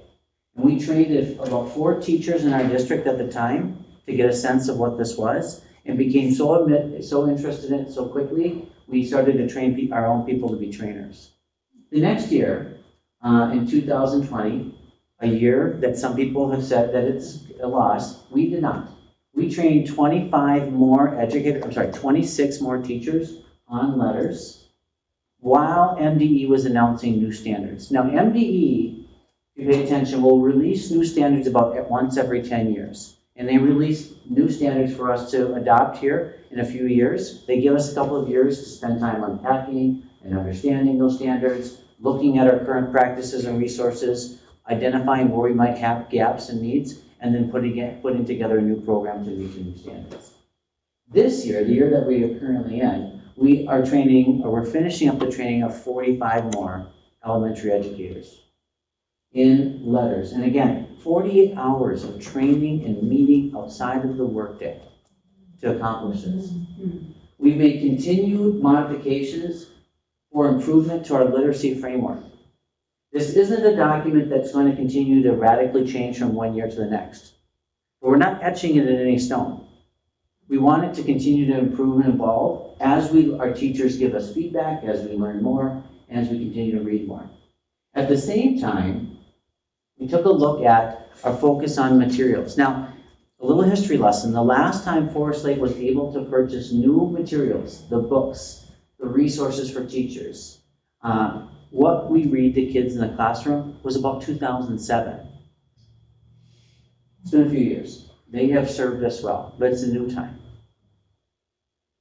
Because what we know is we've got great teachers. We all agree, we've got great teachers. And we are in a new time where we're supporting them with high quality, high leverage strategies. What we're going to talk about here in the next few slides are the resources and tools that we push into the classroom and we send home with kids around high quality, rich materials. When we began to look at, okay, what are we going to bring into our district that might be new? Let me share with you the lens by which we were looking at this. We wanted materials that needed to align with our literacy framework, the document that I just shared, and the science of reading. We needed materials that aligned with and supported Minnesota ELA standards that we're going to be stepping into in a couple of years. We needed books that kids love to read and that they're engaging, that reflect that we've been listening to our community around local values. There's a balance of fiction and nonfiction text. And there's opportunities, just as you heard our gifted teachers from Scandia talk about, the ability for kids to not only see themselves, all kids, see themselves reflected back in the text, but we can see others as well and learn about other histories.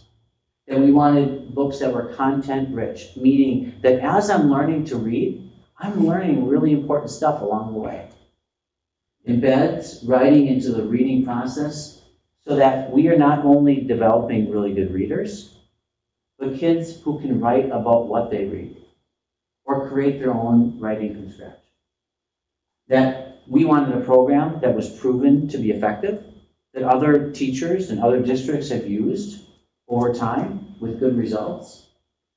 We wanted to support our teachers as they support their learners. So as I'm thinking through lesson activities or a unit plan, I've got materials that offer a really sound ideas on what that might look like. Or as I'm providing interventions for kids that need it taught a different way or with more time or more support, or when we bring our academic support specialists into the classroom, we've got ideas on how to do that. While at the same time, for our kids who are soaring, we've got ideas on how we can allow them to be enriched within the program. And also we wanted a program that we knew came with and we could provide additional really good professional development around.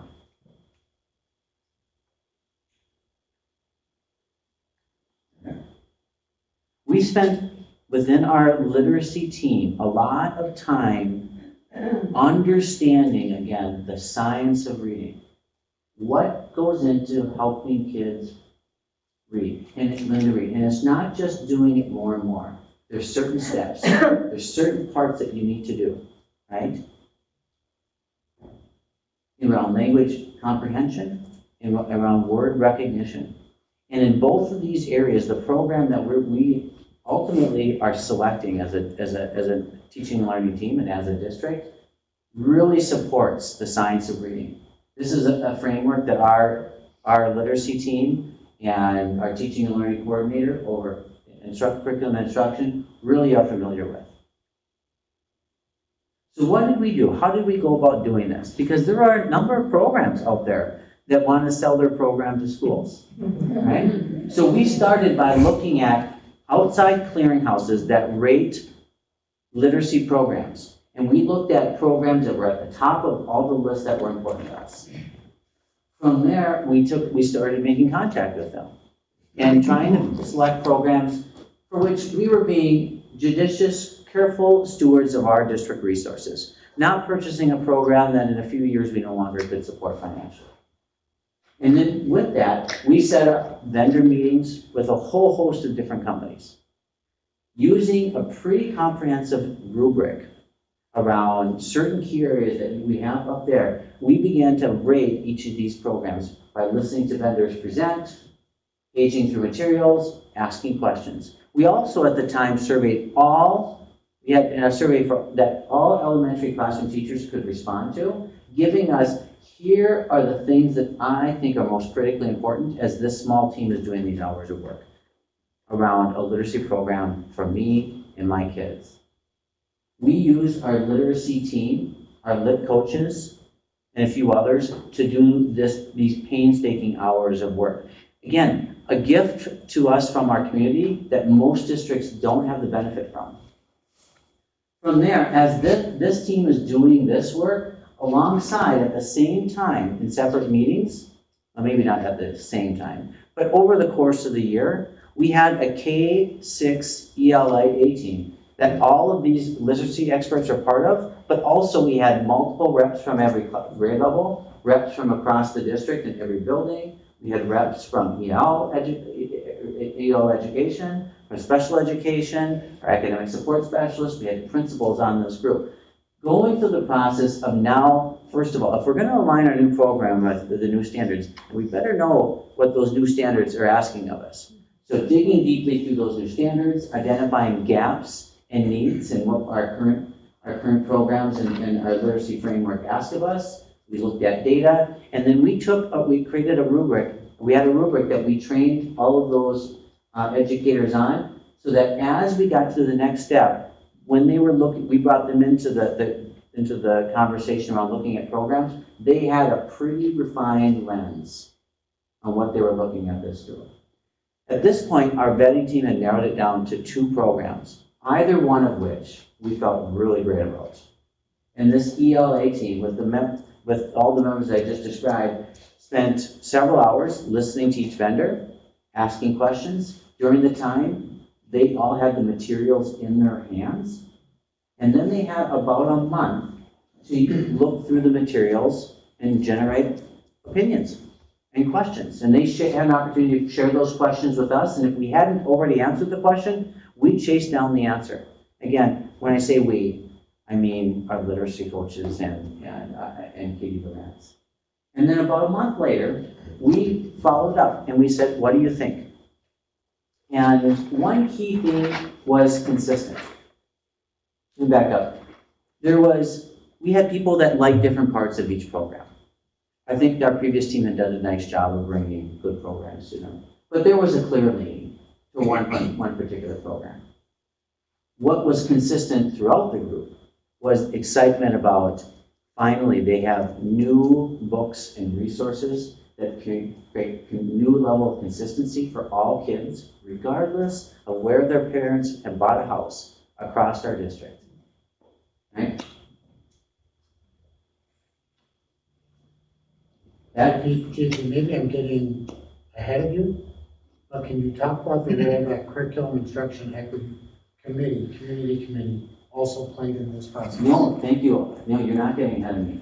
Throughout this process, at different checkpoints, we have a Curriculum Instruction Equity Committee meeting. This is a committee that has community members as part of it, educators from across the district. Some of our community members have kids in the school. Some are just interested in what's happening in our schools. And we did check-ins with them along the way. Here's the work that we're doing. Here's the things that we're thinking about.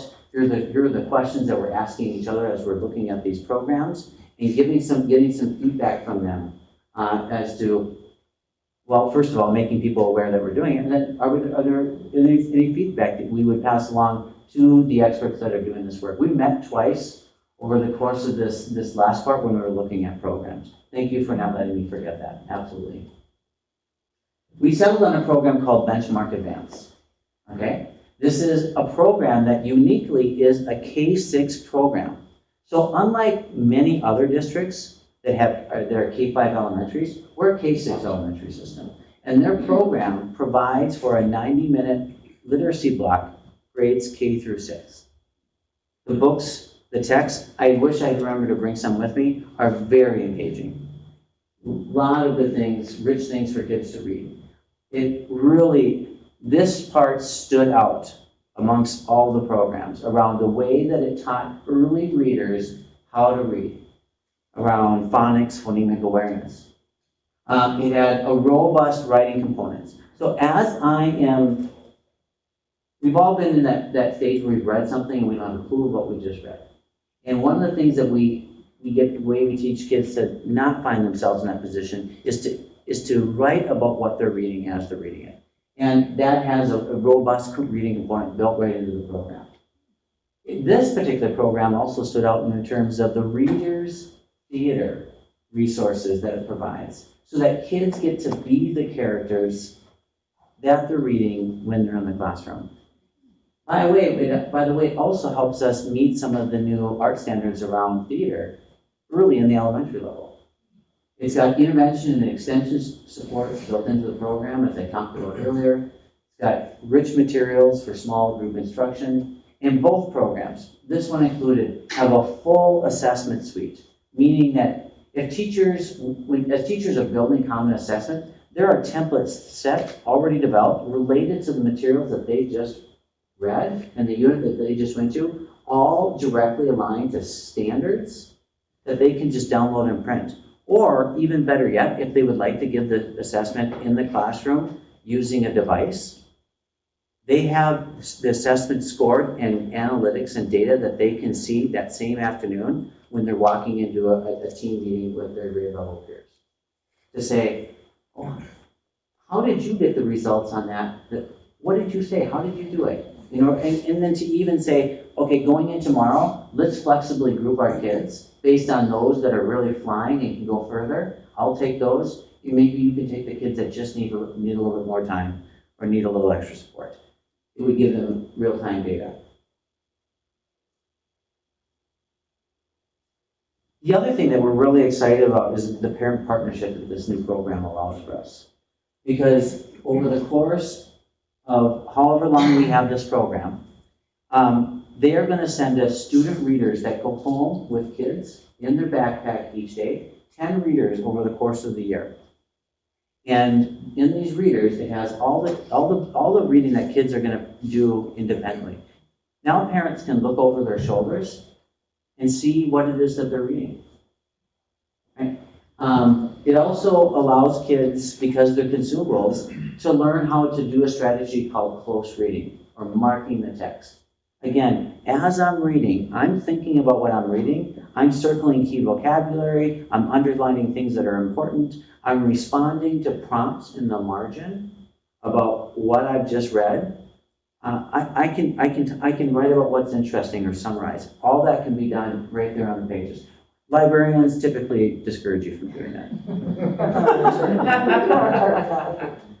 And it's really not only valuable for parents to see what our kids are reading, but what are you doing? How are you teaching our kids to read? That becomes super transparent overnight. So we, now having made the decision, we've got to get ready for a successful rollout. You know, I've long thought getting the decision on what program we select is really right? And I think that our people have run a process that has gotten us there. Also making sure that we've got the rollout plan, getting the materials into teachers' hands, possibly early, even before we start training, so they can look through them. PD, not just at the front end, but over the course of the year, using our literacy coaches to get into classrooms and give feedback and support to teachers will all go into what will make the rollout of something this significant go as well as it possibly can.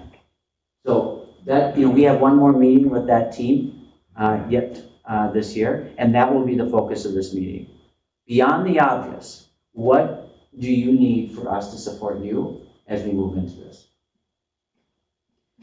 So my plan was to move into science here, but I'm going to pause. I can answer questions on this, or we can go through some comments on this right now, or we can wait to the end.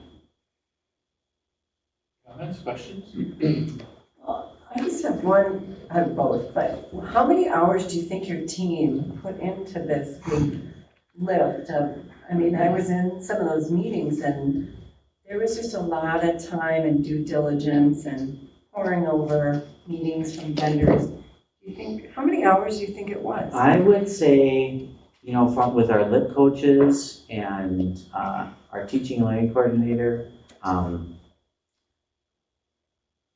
I would even, too many to count. Too many.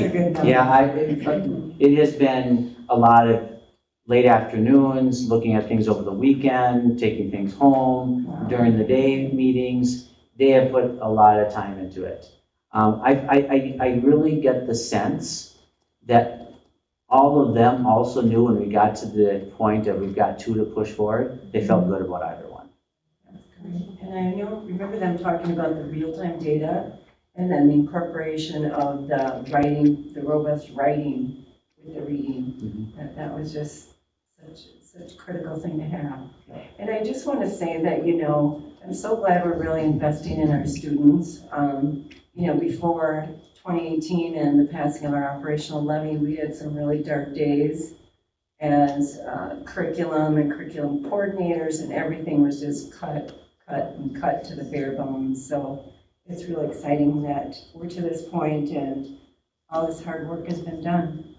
Yeah, when we talk about the money making its way into the hands of kids through resources, yeah, that's what's happening here. Sure.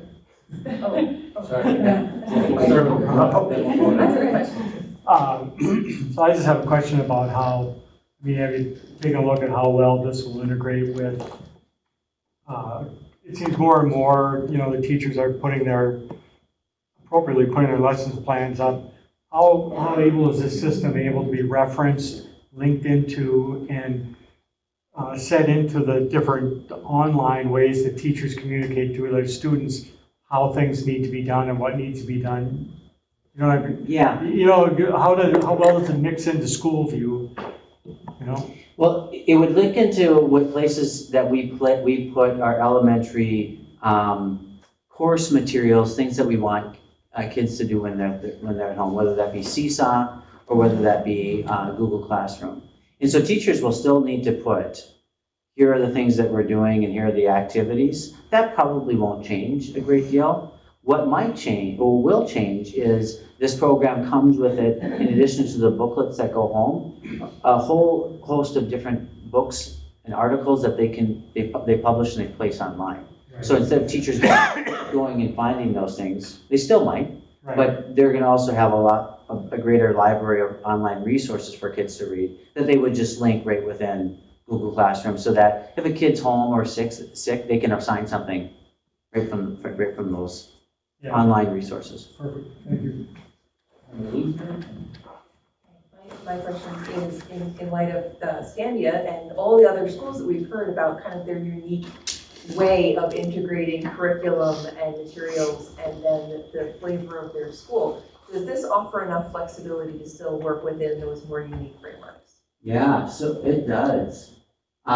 First of all, a lot of the readers are transdisciplinary. In reading, you're reading about science and social studies, and you're talking about different connections to each. This is actually, I think, a 6th grade reader.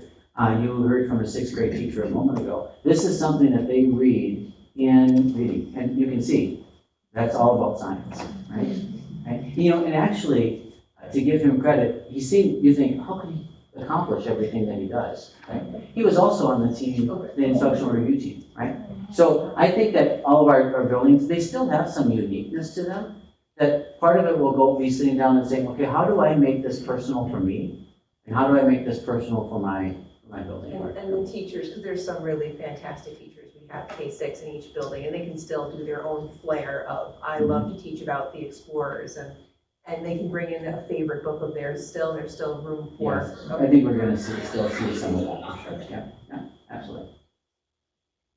I just had a question. I know you maybe already said it about start to finish. Like, when did the process start? You might have already played upon that, but I want to know that this was a very lengthy process. Oh, yeah. That's what I meant to say. Let me jump in. I would say, technically, the day we passed our referendum, we started truly building out the referendum program budget, you'll recall. That called for coordinators and lit coaches and academic support and the curriculum review process. We built the framework and the infrastructure. Then the very next year, we had people hired and beginning this work. Too many hours to count. Too many days and hours. Yeah. So on that note, are we looking at starting at fall 22? We're looking at starting to set up training dates. I've already had conversations with the company for the summer. And we're planning on, why wait? Let's go. My point is that that's got to be across the board, all elementaries. what I think is a very good thing. Like you say, just because you live in Columbus, you learn something different from Forest Lake. It's gonna be the same. And also, nothing like having a book in your hand that's brand new. That's a pretty good feeling too. Yeah. So, And kids going home will get brand new books every year. right. And they get to keep them. Wonderful. It's important to note that there's not a school district serious about this work that doesn't have a curriculum of this magnitude and scale. There are many districts on this curriculum, JP could rattle off the list. So we aren't alone on this. This is tried and true and proven across the country, but more importantly, more local. Yeah, one of the steps that we did that I didn't mention is we found out who else is using these curriculums and we called them. And we said, tell us about it. What are your experiences been? And again, one of the things that we heard throughout is support and PD is a big part of how it goes. And we've got to support our educators.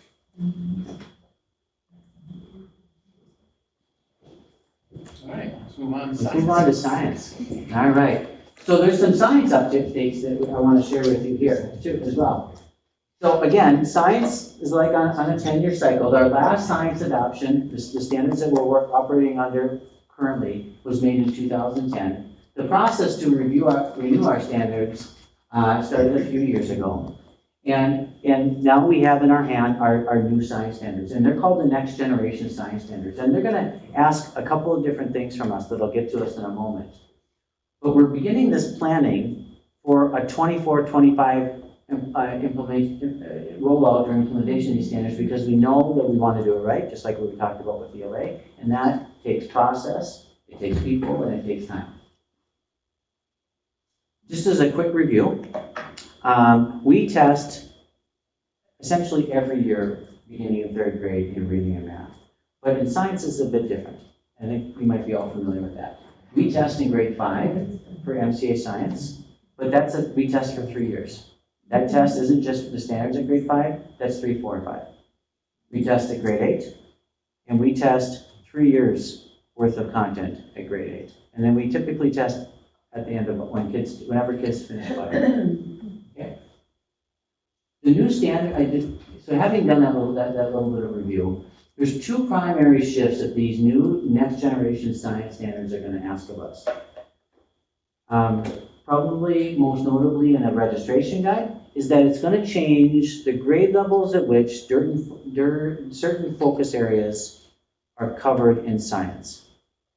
All right. The second is it's going to change how we experience science. Now, how we experience science, how we're going to experience science going forward is happening in a lot of our classrooms already, but it's just clarifying with the standards how kids will learn about science and be introduced to science going forward. So for example, and these are some questions, well the first one is some questions that our teachers wrestled with during PD. Have you ever wondered why when you pop popcorn, all the kernels don't pop? Well, why is that? Well, asking that question, starting a unit from there, is kind of interesting. Gets you thinking, right? More recently, when you're walking down the street, right, after it's rained, we had a little bit of that, there's all these worms on the ground. Why are they out before? And it's starting the point of talking about science from what we call a phenomena base. And these standards are written from what we call a phenomena-based approach. It's starting with a question, an observation, an event, or a fact, and saying, why is this? And having kids enter into an authentic lesson around instruction and science so that it breeds curiosity. So as kids are walking through their world, they're beginning to wonder why it is our leaves are green, rather than opening a chapter and it says, Unit 4, photosynthesis. First vocabulary word is chlorophyll. It's talking about that from a phenomenon-based approach. We have already, even though we're talking about 24, 25, we've already started training with our elementary teachers on this approach. And we've got opportunities over the summer with an expert from Utah actually coming in to work with educators in August on this. The other thing that it's doing for us is it's shifting, like I mentioned, the sequence in which kids will take certain science courses. So currently, if you had our current registration guide in front of you, you would see that in grade 6, that's a physical science experience in grade 6. That is shifting to earth science. Life science is staying the same. Well, the standards are adjusting somewhat, but life science will remain at 7th grade. 8th grade is currently an earth science experience. That is changing to physical science. Physical science is a kind of a combination of physics and chemistry. 9th grade, which is currently physics, will become a full year course around Earth and space. Our recommendation is for physics or chemistry to be options at grade 10, with biology staying at grade 11. The one thing that we would be recommending to the board at one point, this is kind of just an update, is that this would be our science sequence and that we would be shifting our graduation standard requirement to 3 credits. That is what the state requirement currently is. We have had a half credit of an elective requirement in the past, but if I put up there our career pathway wheel and all the exciting opportunities around career pathways, we're asking ourselves, do we need to require all kids to take another half elective in science, or could we open up an opportunity for them to take a course around passion in engineering or in health sciences or whatever it might be, right? However, we're going to continue to offer, and we'd like to continue to offer a number of electives. And again, if you had our registration guide for the high school in front of you, you would see that those are the electives that we currently offer for the fall in science. So it's really actually kind of exciting that a district our size can provide this many different opportunities for kids.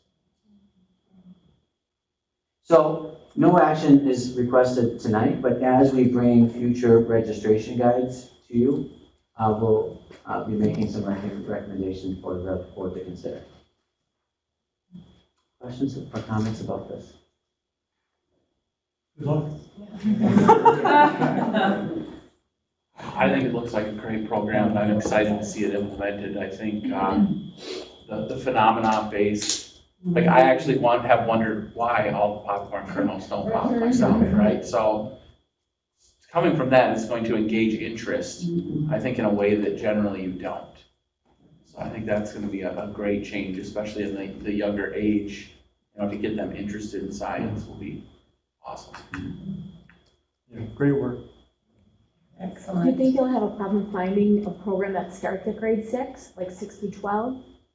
No, I don't think so. I think that... Well, because 6 is standard, usually middle school. We're just putting it into the elementary. Correct.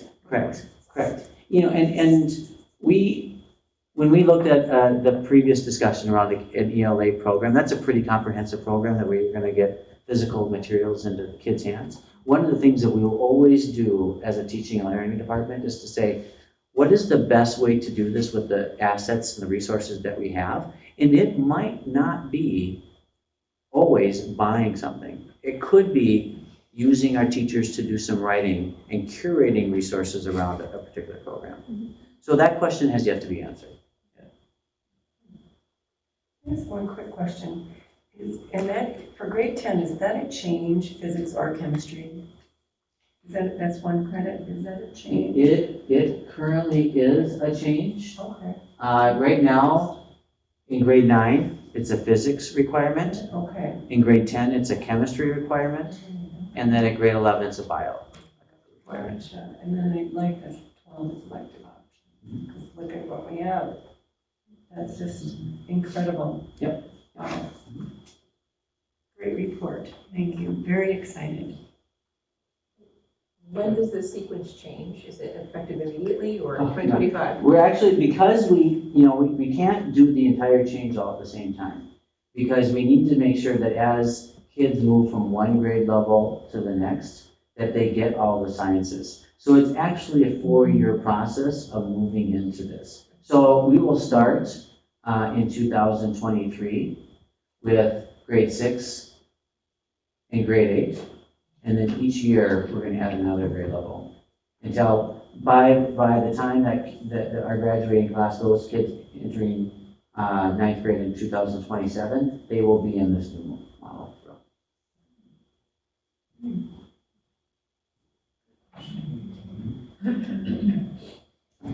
Any other questions, comments? Thank you very much. Yeah, at this time, I'd entertain a motion to recess for 10 minutes. So moved. Second. Motion is second, all those in favor, signify by aye. We'll recess.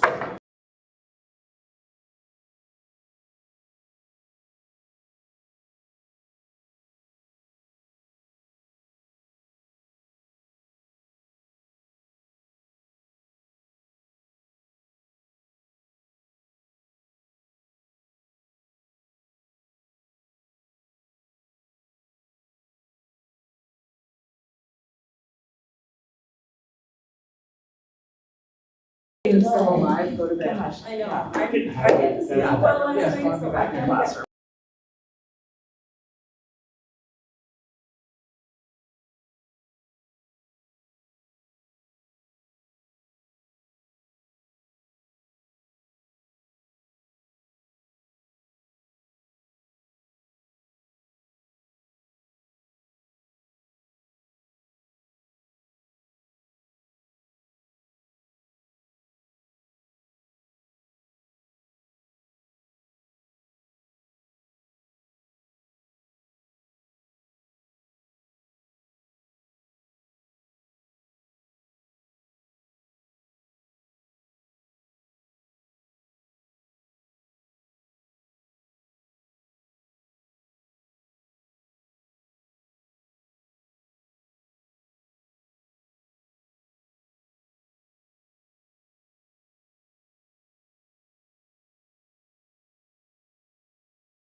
the searching of student property if there was an imminent threat or imminent danger or something like that. It was that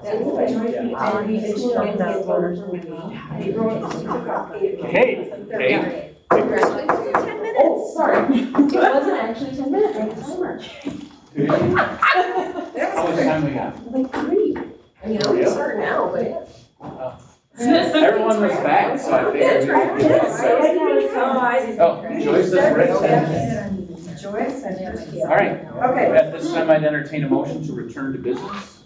So moved. Second? All right, all in favor, say aye. Aye. Member Clerk, would you please take a roll call? Member Tyson's here, Member Corcoran? Here. Member Kettle? Here. Member Landstrom? Here. Member Luther? Here. Member Peterson? Here. And Member Rayfield? All here. Member Rayfield? Yeah, Member Chair, I'd like to just move that, given that it's getting kind of late, I'd like to move that we suspend positive happenings through the reports, except the superintendent's report, and just do them through email entered into the record, just because it's so late. So moved. I'll second that. We have a motion and a second. Discussion? I think that's excellent, given the time. Any other discussion? Hearing none, all those in favor signify by aye. Actually, one last discussion. Oh, go ahead. Kenny ever was very against this being a standard procedure, make sure they get these emails so they know what we're talking about. Yeah. Okay. I didn't hear what you said, what was that? There was, because this is how we were going to do it, like more That was streamlined. an internal. Yeah, it was, discussion. it was internal. That was So, okay. Yeah, so we're good. All right, all those in favor signify by aye. Aye. Motion passes. We will move on to the consent agenda. This time- Oh, wait. I Oh, think the superintendent's report. Thank you, Mr. Chair. Well, that's not a tee up for, be quick. So I got the message. First, we just spent 2 hours on non-business items. But quite honestly, I think the board should be applauded for taking the time to study, learn, elevate all that is amazing going on in the district. From our reports of elementary schools that we get every month and other reports and bringing students in. It is time well spent. I know it's long, but it's time well spent, and I applaud you for that. I'm going to take just a quick moment and again thank JP Jacobson, Director Jacobson, and his team for the curricular work. It's incredible work that is going on by a number of people throughout the district. Give recognition to Principal Julie Hall and 6th grade teacher A.J. Hansen. You saw an amazing program at Scandia and the IB program and integrated learning that will certainly be supported by the ELA curriculum adoption. It was said a number of times, Activities Director Mike Henning is truly everywhere. He is a gift for us in this district. He resonates with kids and families, and all of the coaches and advisors that work with him do an amazing job on behalf of our kids. Brad Ward and our American Indian Chris and Rebecca liaisons provide invaluable support for American Indian students, so applaud all their great work. Just a few quick highlights on upcoming dates as we enter an extremely busy time in the school district.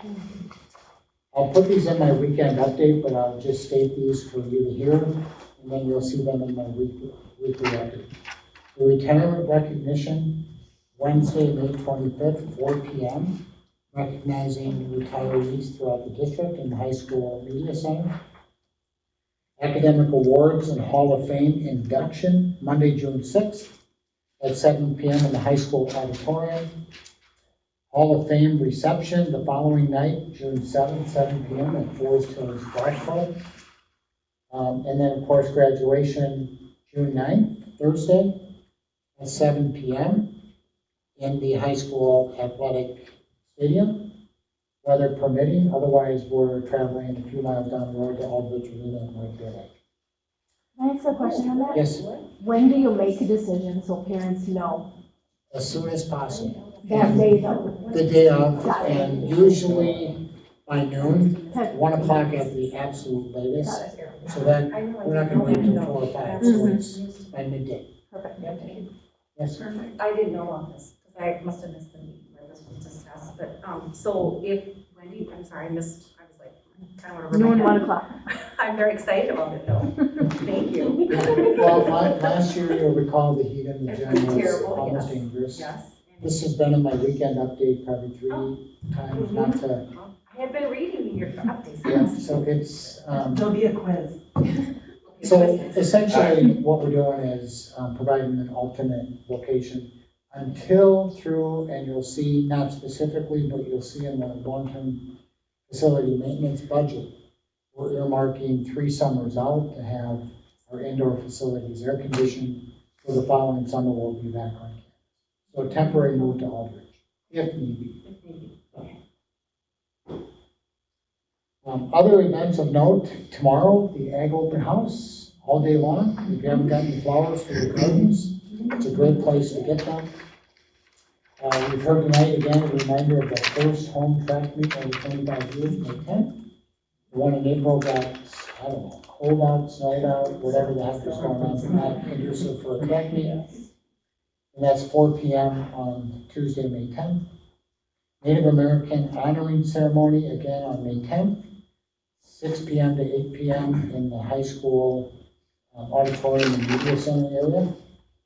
Hmong Asian Culture Club traditional celebration night on the 12th at 5 p.m. high school auditorium. And the Pops concert Friday, June 3rd, 7 p.m. high school gym. Friday, June 3rd? June 3rd, Friday. And with that, that concludes my update on the news. Questions for the superintendent? Hearing none, we move on to the consent agenda. All those in, this time I'd entertain a motion to pass the consent agenda. Second. A motion and a second. All those in favor signify by aye. Aye. Motion passes. We will move on to action items. 8.1, Forest Lake Area School staff retirement notices. This time I'd entertain a motion to pass 8.1. So moved. Second. A motion and a second. Discussion. Yes, I just want to recognize Kathy Wolfbauer from Scandia Elementary Assistant, and Kathy was always just the quintessential face and smile of the building, and such good interactions with parents. She's just a warm, wonderful person, and I wish her the best in her retirement. And then as well, Candace Tilton, Special Ed, and Allison Grieger, Title I, and Richard Forster. Maybe I'll have a wonderful retirement. Any other discussion? Member Lance? Just pointing out the number of years that they've been there in service, Yes. 21, 32, 29, and 32. That is amazing. I'm surprised there's only 4 listed though. Is that? This time of year, that's fairly typical. Oh, okay. Most of the retirements have already been posted and accepted. Any further discussion? Well, I would just like to thank them for their service to our district, and I guarantee you we will miss all of that experience in the future. Hearing more discussion, all those in favor of passing 8.1 signify by aye. Aye. Motion passes. We'll move to 8.2, donations. Okay. We had a total of $2,050.88 in total donations. We had 560 from the Grolson family, 515.88 from the Forest Lake Elementary PTA, $395 from the Blue Line Club, $200 from Claire Luger, $200 from John Darling, $150 from the Cedar East Bethel Lions Club, $30 from the Target Corporation, and we had a donation of a tricycle and a stroller from George and Janelle Slater. We had some miscellaneous goods provided by Bob Gore.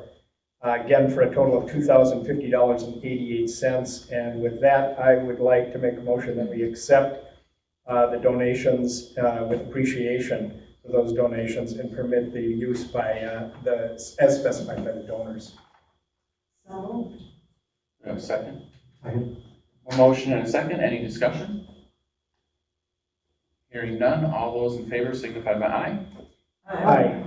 Motion passes. We will move on to 8.3, Title IX sex non-discrimination policy, grievance procedure, and process policy 510. Thank you, Mr. Chair. The school district does not discriminate on the basis of sex in its education programs or activities, and it is required by Title IX of the Education Amendments Act of 1972 and its implementing regulations not to discriminate in such a manner.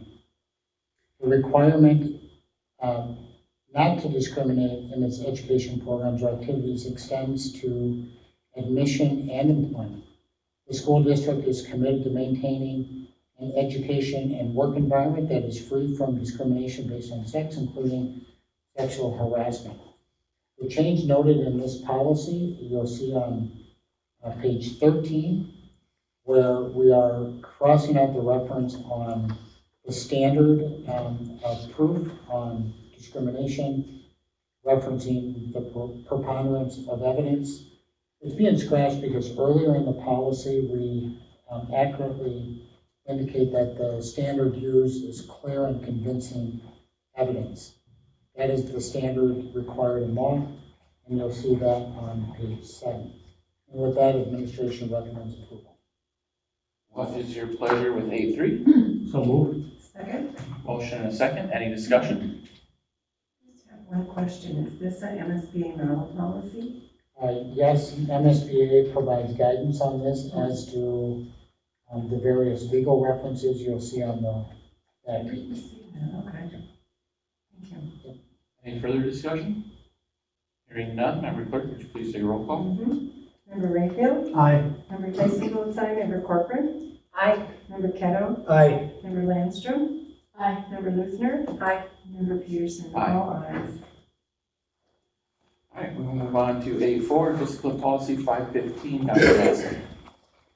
This policy, as are all the policies that come to the board, are reviewed by the policy committee, including this policy. This is also a policy that our school administrators spend time reviewing each year and making different recommendations to the policy committee. And the noteworthy change is on page 7 in reference to student attire, providing clarification around school dress code requirements and expectations.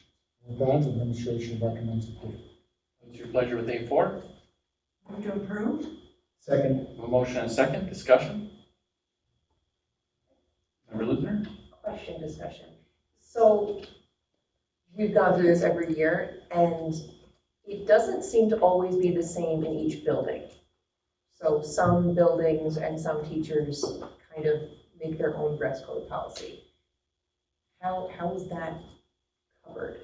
Is this like the policy, or this is the minimum and you can do more if you want?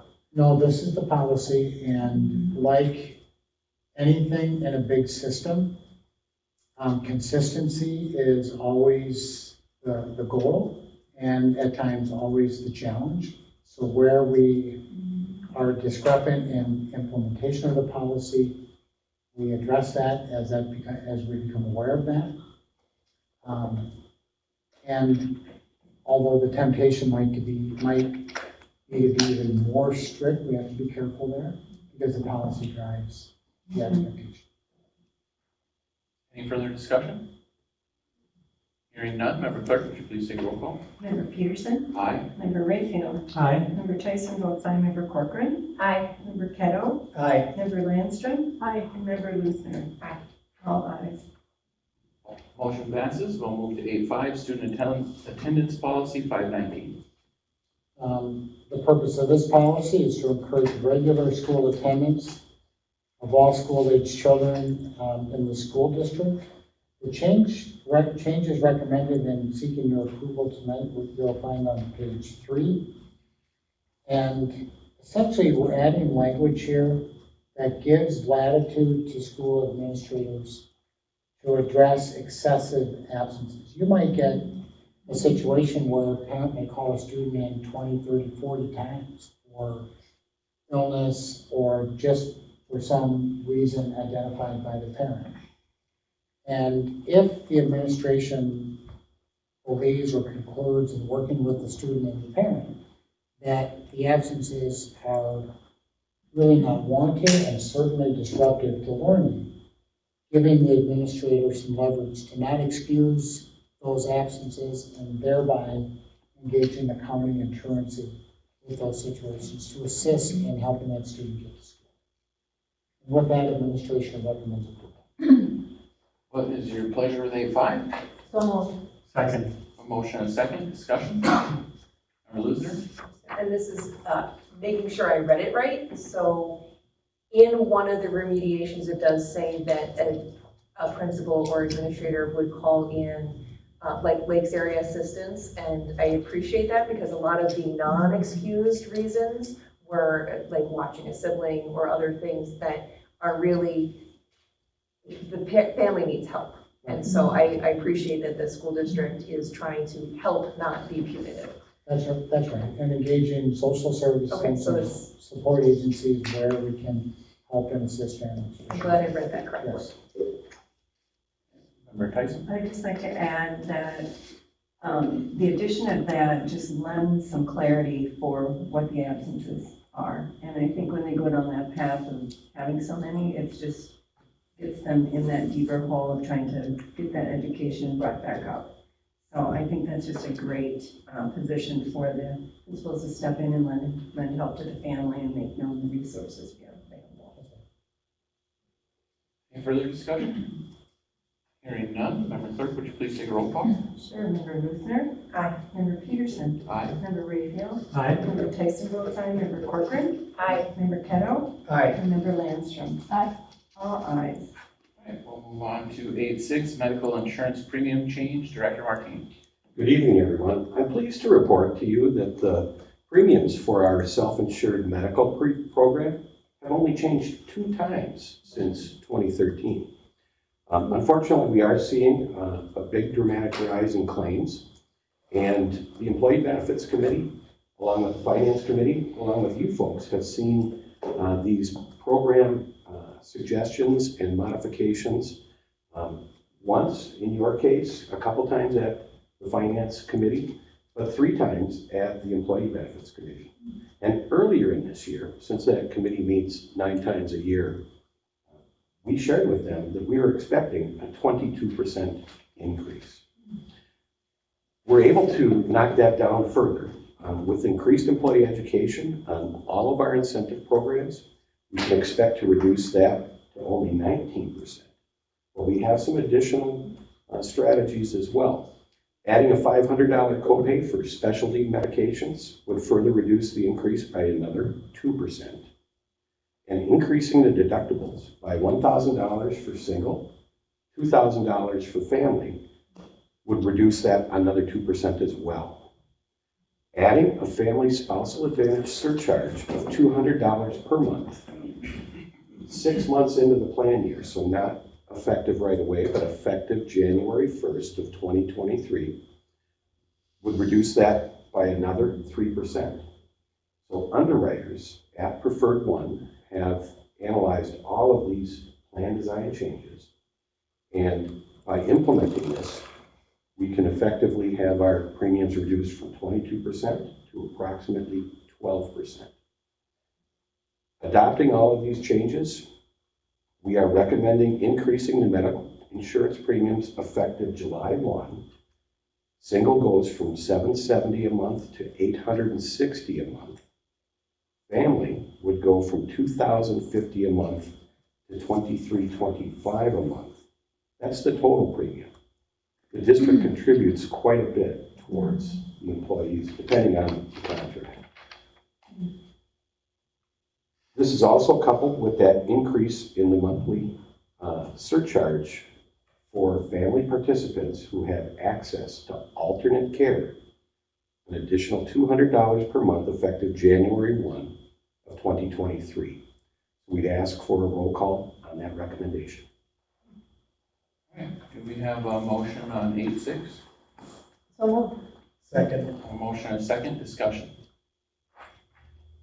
That's good news. Thank you for the hard work and of everybody. And I know it's a lot of outreach and planning and then buy-in. So everybody really eventually came together. 12% is not great, but it's not 22%.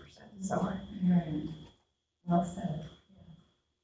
I just know that you guys were really looking at a lot of options and just trying to reduce that for families and for, medical care is really increasing and it could have been a lot worse. So I'm thankful that there's other avenues to try to recoup some of that. Thank you for all the hard work and your team too. I'd just like to say that I also appreciate the hard work and making sure we're not at 22%, but I would also like to say that it does represent a significant increase for our employees, and that shouldn't be lost on any of us.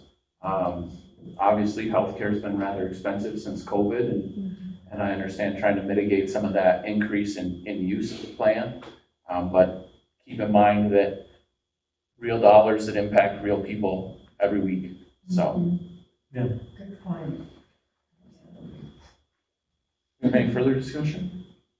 Hearing none, Member Clerk, would you please take a roll call? Member Landstrom? Aye. Member Lisner? Aye. Member Peterson? Aye. Member Rayfield? Aye. Member Tyson votes aye. Member Corcoran? Aye. And Member Kettle? Aye.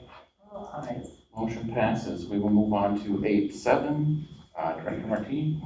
So Apex Arena Solutions has led the design team consisting of 292 Design and ISG Mechanical, along with Laux Site Services. The Building and Grounds Committee has been appraised of this design team's progress, and Apex Arena Solutions is ready now to put together the bid specifications. We've got a timeline attached to this item. The bid tabulation and a recommendation will be processed after the bid opening on May 26th. So we ask for your approval to go out for bid for the Ice Arena project. What's your pleasure with? Move to approve 8.8. We're at 8.7. 8.7. I'll second. We have a motion and a second. Discussion? Whatever you get, so when do we see the further detail, or could you just forward me the further details of the project itself? Absolutely. Yeah, thank you. I just want to add, this has been a big lift for your group too, Larry. There's been a lot of work and a lot of discussion. I know there's parents in my neighborhood that are waiting for this. When will this project come to fruition then? So it will begin next spring. It'll take place not this summer, but the following summer. Okay. And you're right. We've been anticipating this and working on this for more than 18 months. Excellent. Thank you. Any further discussion? Member Clerk, would you please take a roll call? Member Kettle? Aye. Member Landstrom? Aye. Member Lisner? Aye. Member Peterson? Aye. Member Rayfield? Aye. Member Tyson votes aye, and Member Corcoran? Aye. All ayes. Motion passes. We'll move to 8.8, permission to bid asphalt projects. Director Martini. Very similar, however, these asphalt projects would be small projects at the middle school, high school, CLC, and Forest Lake Elementary. Larger projects would be at Linwood, Columbus, and Lino Lakes Elementary. Roughly a total package over $900,000. And Greg Bukal from Larson Engineering would develop the bid specifications. We're asking your approval to go out for bid. So moved. Second. Motion and a second on 8.8. Any discussion? I just have a quick, is this parking lots, sidewalks? Parking lots and sidewalks. Oh, okay. So every once in a while, you'll see crumbling concrete, and not all of it will be addressed, but much of it at those sites. And you probably put this in finance, but where is this coming from exactly in the budget land? So the long-term facility maintenance revenue budget that Dr. Massey previously discussed will fund not only these projects, roofing, also the ice arena project, and the plan you'll see a little bit later this evening is a 10-year plan that includes the HVAC at the high school. That was actually a multi-year, addressing the gymnasiums and athletic spaces first, but other aspects of the building for a number of years behind. Any further discussion?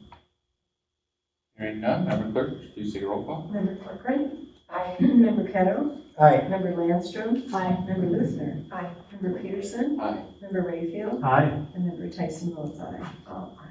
Motion passes. We'll move to 8.9, resolution approving long-term facilities maintenance revenue for intermediate District 916.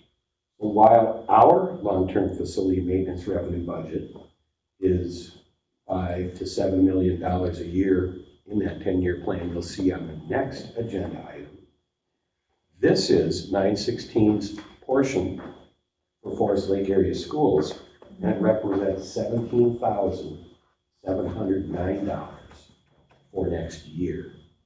They have a 10-year plan, but the impact of Forest Lake is in that magnitude of $15,000 to $20,000 per year. We ask that you approve this resolution so that we can forward it to 916. So moved. Second. We have a motion and second. Discussion? Just have one quick question, Larry. So LTFM for the intermediates, does that fluctuate when members leave? It certainly can. Okay, but a school did leave, but there wasn't much. The magnitude here, though, as you see, is thousands of dollars. Right. Not I was even hundreds of thousands. Right, so I was just curious, but thank you. Any further discussion? Hearing none, Member Clerk, would you please take a roll call? Member Tyson votes aye. Member Corcoran? Aye. Member Kettle? Aye. Member Landstrom? Aye. Member Luzner? Aye. Member Peterson? Aye. And Member Rayfield? Aye. All ayes. Motion passes. We'll move to 10.10, resolution approving long-term facilities maintenance revenue plan for Forest Lake area schools, Independent School District 831. So long-term facility maintenance revenue is used for capital expenditures and maintenance projects that are necessary to prevent further erosion of facilities, accessibility, and other health and safety projects. I previously highlighted some of the larger projects, but we might be doing concrete work at other schools. We might be doing roof patching, roof repair as opposed to replacement. So there's all sorts of small projects below the $100,000 level beyond the things we've mentioned earlier. In order to qualify for this revenue, we need to forward a 10-year plan to the Department of Education. And we ask that you approve our 10-year spending plan. I can tell you that we're going to be addressing cash flow and other topics at the next finance meeting. We're going to be asking Ellers and Associates to come in and talk about how we smooth out the taxes for our taxpayers as we go from 5 million to 7 million to 5 million. It's really an interesting process. So they'll most likely be back doing some small bonding in conjunction with our long-term facilities maintenance revenue program. But we'd ask you to approve this and look for further action items on this topic. Pleasure with 10.10 or 8.10? Move to approve. Second. A motion and second. Discussion? Hearing none, Member Clerk, please take a roll call. Member Rayfield? Aye. Member Tyson votes aye. Member Corcoran? Aye. Member Kettle? Aye. Member Landstrom? Aye. Member Luzner? Aye. And Member Peterson? Aye. All ayes. We'll move to 8.11, monthly building substitute proposal. Dr. Massey. Thank you, Mr. Chair. Good news is our teacher absence rate was dramatically improved from earlier this year. This year, you'll recall, the board approved 11 daily subs permanently stationed in our different schools to be readily available to cover absences and have that service and mechanism in place to cover those uncovered classrooms. It was a lifesaver on many, many days.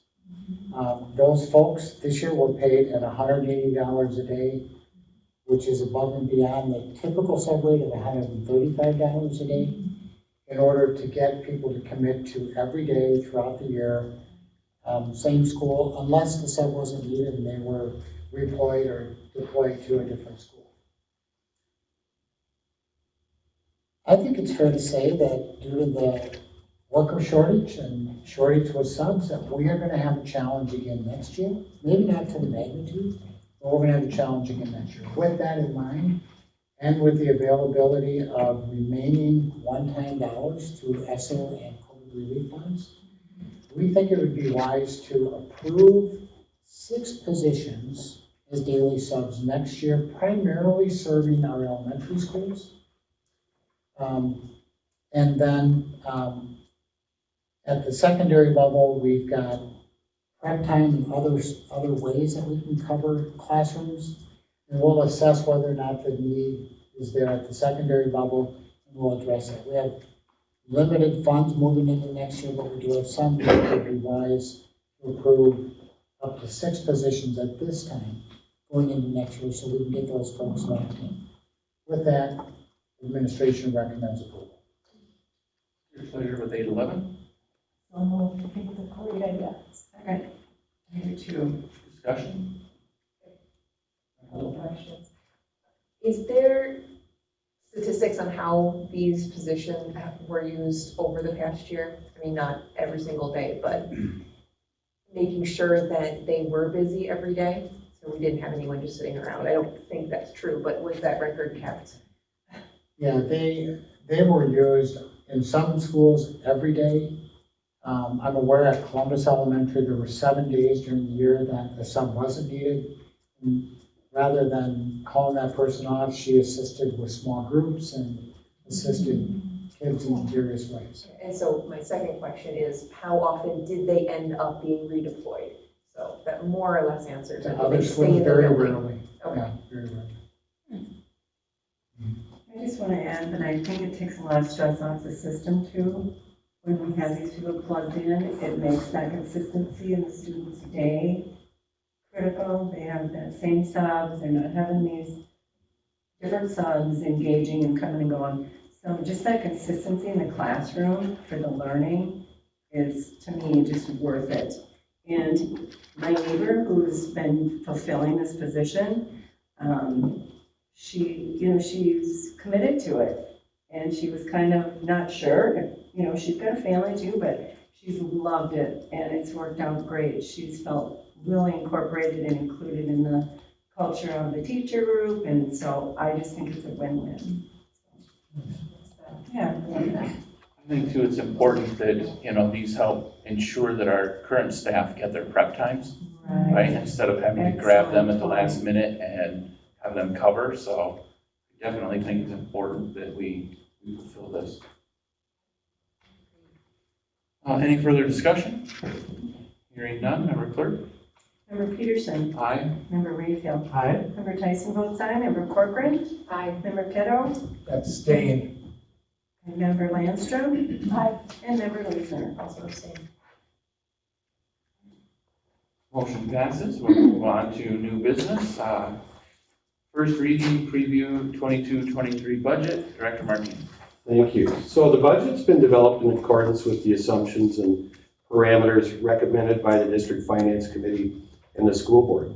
The general fund is 80% people, so when we sit in executive session and we discuss contract negotiations, those are the parameters and the assumptions that we work on in developing the updated budget. Likewise, that impacts food service, which is 50% people, and community education, which is well over 60%. That's a big part of our operation is people. We are now in a position to assume the legislature won't make any changes. So this budget is based on current law. It has no estimates of what might come out of a potential conference committee. We'll keep a watchful eye on them. They need to conclude their work May 23rd. So we also know that the governor has stated he will not operate a special session. You never know what will happen.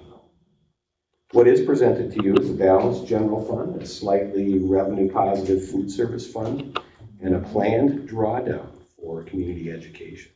This is simply a first reading, and I can stand for any questions that you might have. Do you have any questions? Sounds good. We'll move to 9.2, first reading, search of student lockers, desks, personal possessions, and students' person policy 514. Dr. Massey. Thank you, Mr. Chair. The policy committee has spent time reviewing and updating this policy. You'll see the recommended changes on page 2 and 3 of the policy, primarily related to procedures for school searches of locker rooms and so on and so forth. So take a close look at those, and we'll be seeking your approval at the next meeting. Dr. Massey, any questions, concerns, comments? We'll move on to 9.3, first reading wellness policy 546. Dr. Massey? By way of background, all school districts that participate in the National School Lunch and School Breakfast programs are required by the Hunger-Free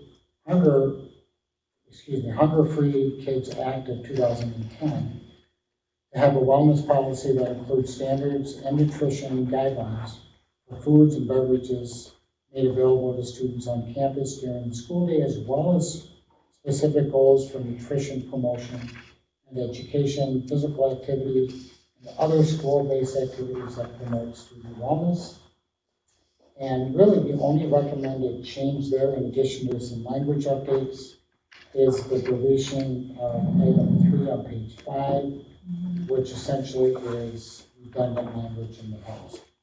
We'll seek your approval at the first meeting in June. Comments, questions? Seeing none, we'll move on to 9.4, first reading dissolution of Equity Alliance, Minnesota Joint Powers Agreement. Dr. Massey. Thank you, Mr. Chair. A lot of discussion and planning has gone into these particular motions that we see here that we won't be taking tonight, but we'll be taking at the mid-month meeting later this month. Member Rayfield sits on the Equity Alliance board and has a lot of the background on this as well.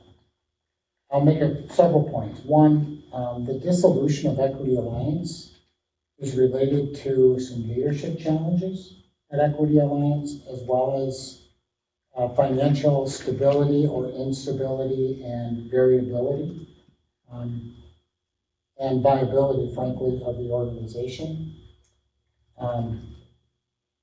And I would also add, by way of clarification, that Equity Alliance was originally formed as the East Metro Integration School District. We have been a member for many, many years. I believe that the 501c3 status is under EMID, the East Metro Integration District versus Equity Alliance, as a title and as a name. We've received questions along the way on what services we've currently received through Equity Alliance. The 5th grade culturally responsive student leadership program, that will continue to the end of the year, as well as summer programming. We have not done an equity audit with Equity Alliance, have not done Equity Alliance surveys. We've addressed with surveys and respond to questions that they shouldn't be telling their parents about. We have never conducted any of those surveys either. So at the mid-month meeting, you'll be asking to take action on 2 items. One, the termination of the East Metro Integration District, which currently is titled Equity Alliance, and terminating the Joint Powers Agreement. And then, in addition to that, a modification of the current Joint Powers Agreement that has language indicating that if a member district withdrew their membership, they would not be eligible for any distribution of assets should the organization dissolve. So we need to modify that, as there's now been one district that got ahead of this work and actually submitted a letter for withdrawal due to the factors that I've listed here. So in fairness to those districts, adding language that essentially holds them harmless to that clause so that they would be eligible for those assets given this time. So that would be the second action taken at the mid-month meeting. I can certainly stand for the questions. Questions? Comments? I would also add that, I mean, the Equity Alliance has been a great organization. They've done a lot of good work over the years, and I know Member Moorhead was on there for many years and was a strong advocate for them. And, you know, what we've seen since the time when they dissolved from the two schools. You know, they had a big surplus and they've just been eating away. And I say they, but they're actually us. They're the school districts that are the members of the joint powers. You know, we've been trying to eat away that balance. Somewhere along the line, we thought that we could generate additional revenue, which would help the school districts as well with those services by doing equity audits. And the equity audits did not have the financial return. They did good work, right? Helping schools kind of understand where they were deficient in equity issues, but they were not returning, they were not able to bring in the income. Now you take that and you couple it with some of our best employees finding other opportunities. And, you know, as school districts, you know, we can look at it and say, well, we can find other ways to do those services and get that stuff taken care of without the joint powers. And I think that's what we're kind of looking at tonight, and just kind of dissolving it and saying, you know, let's do that and let's do this. And it's important work, right? It's really important work for our district, but we just need to find another way to do it. Thank you for that. And I would add that our membership is funded through our achievement and integration budget, which is largely funded through the state with a very small levy component. The funding requires a school partnership, student-school partnership.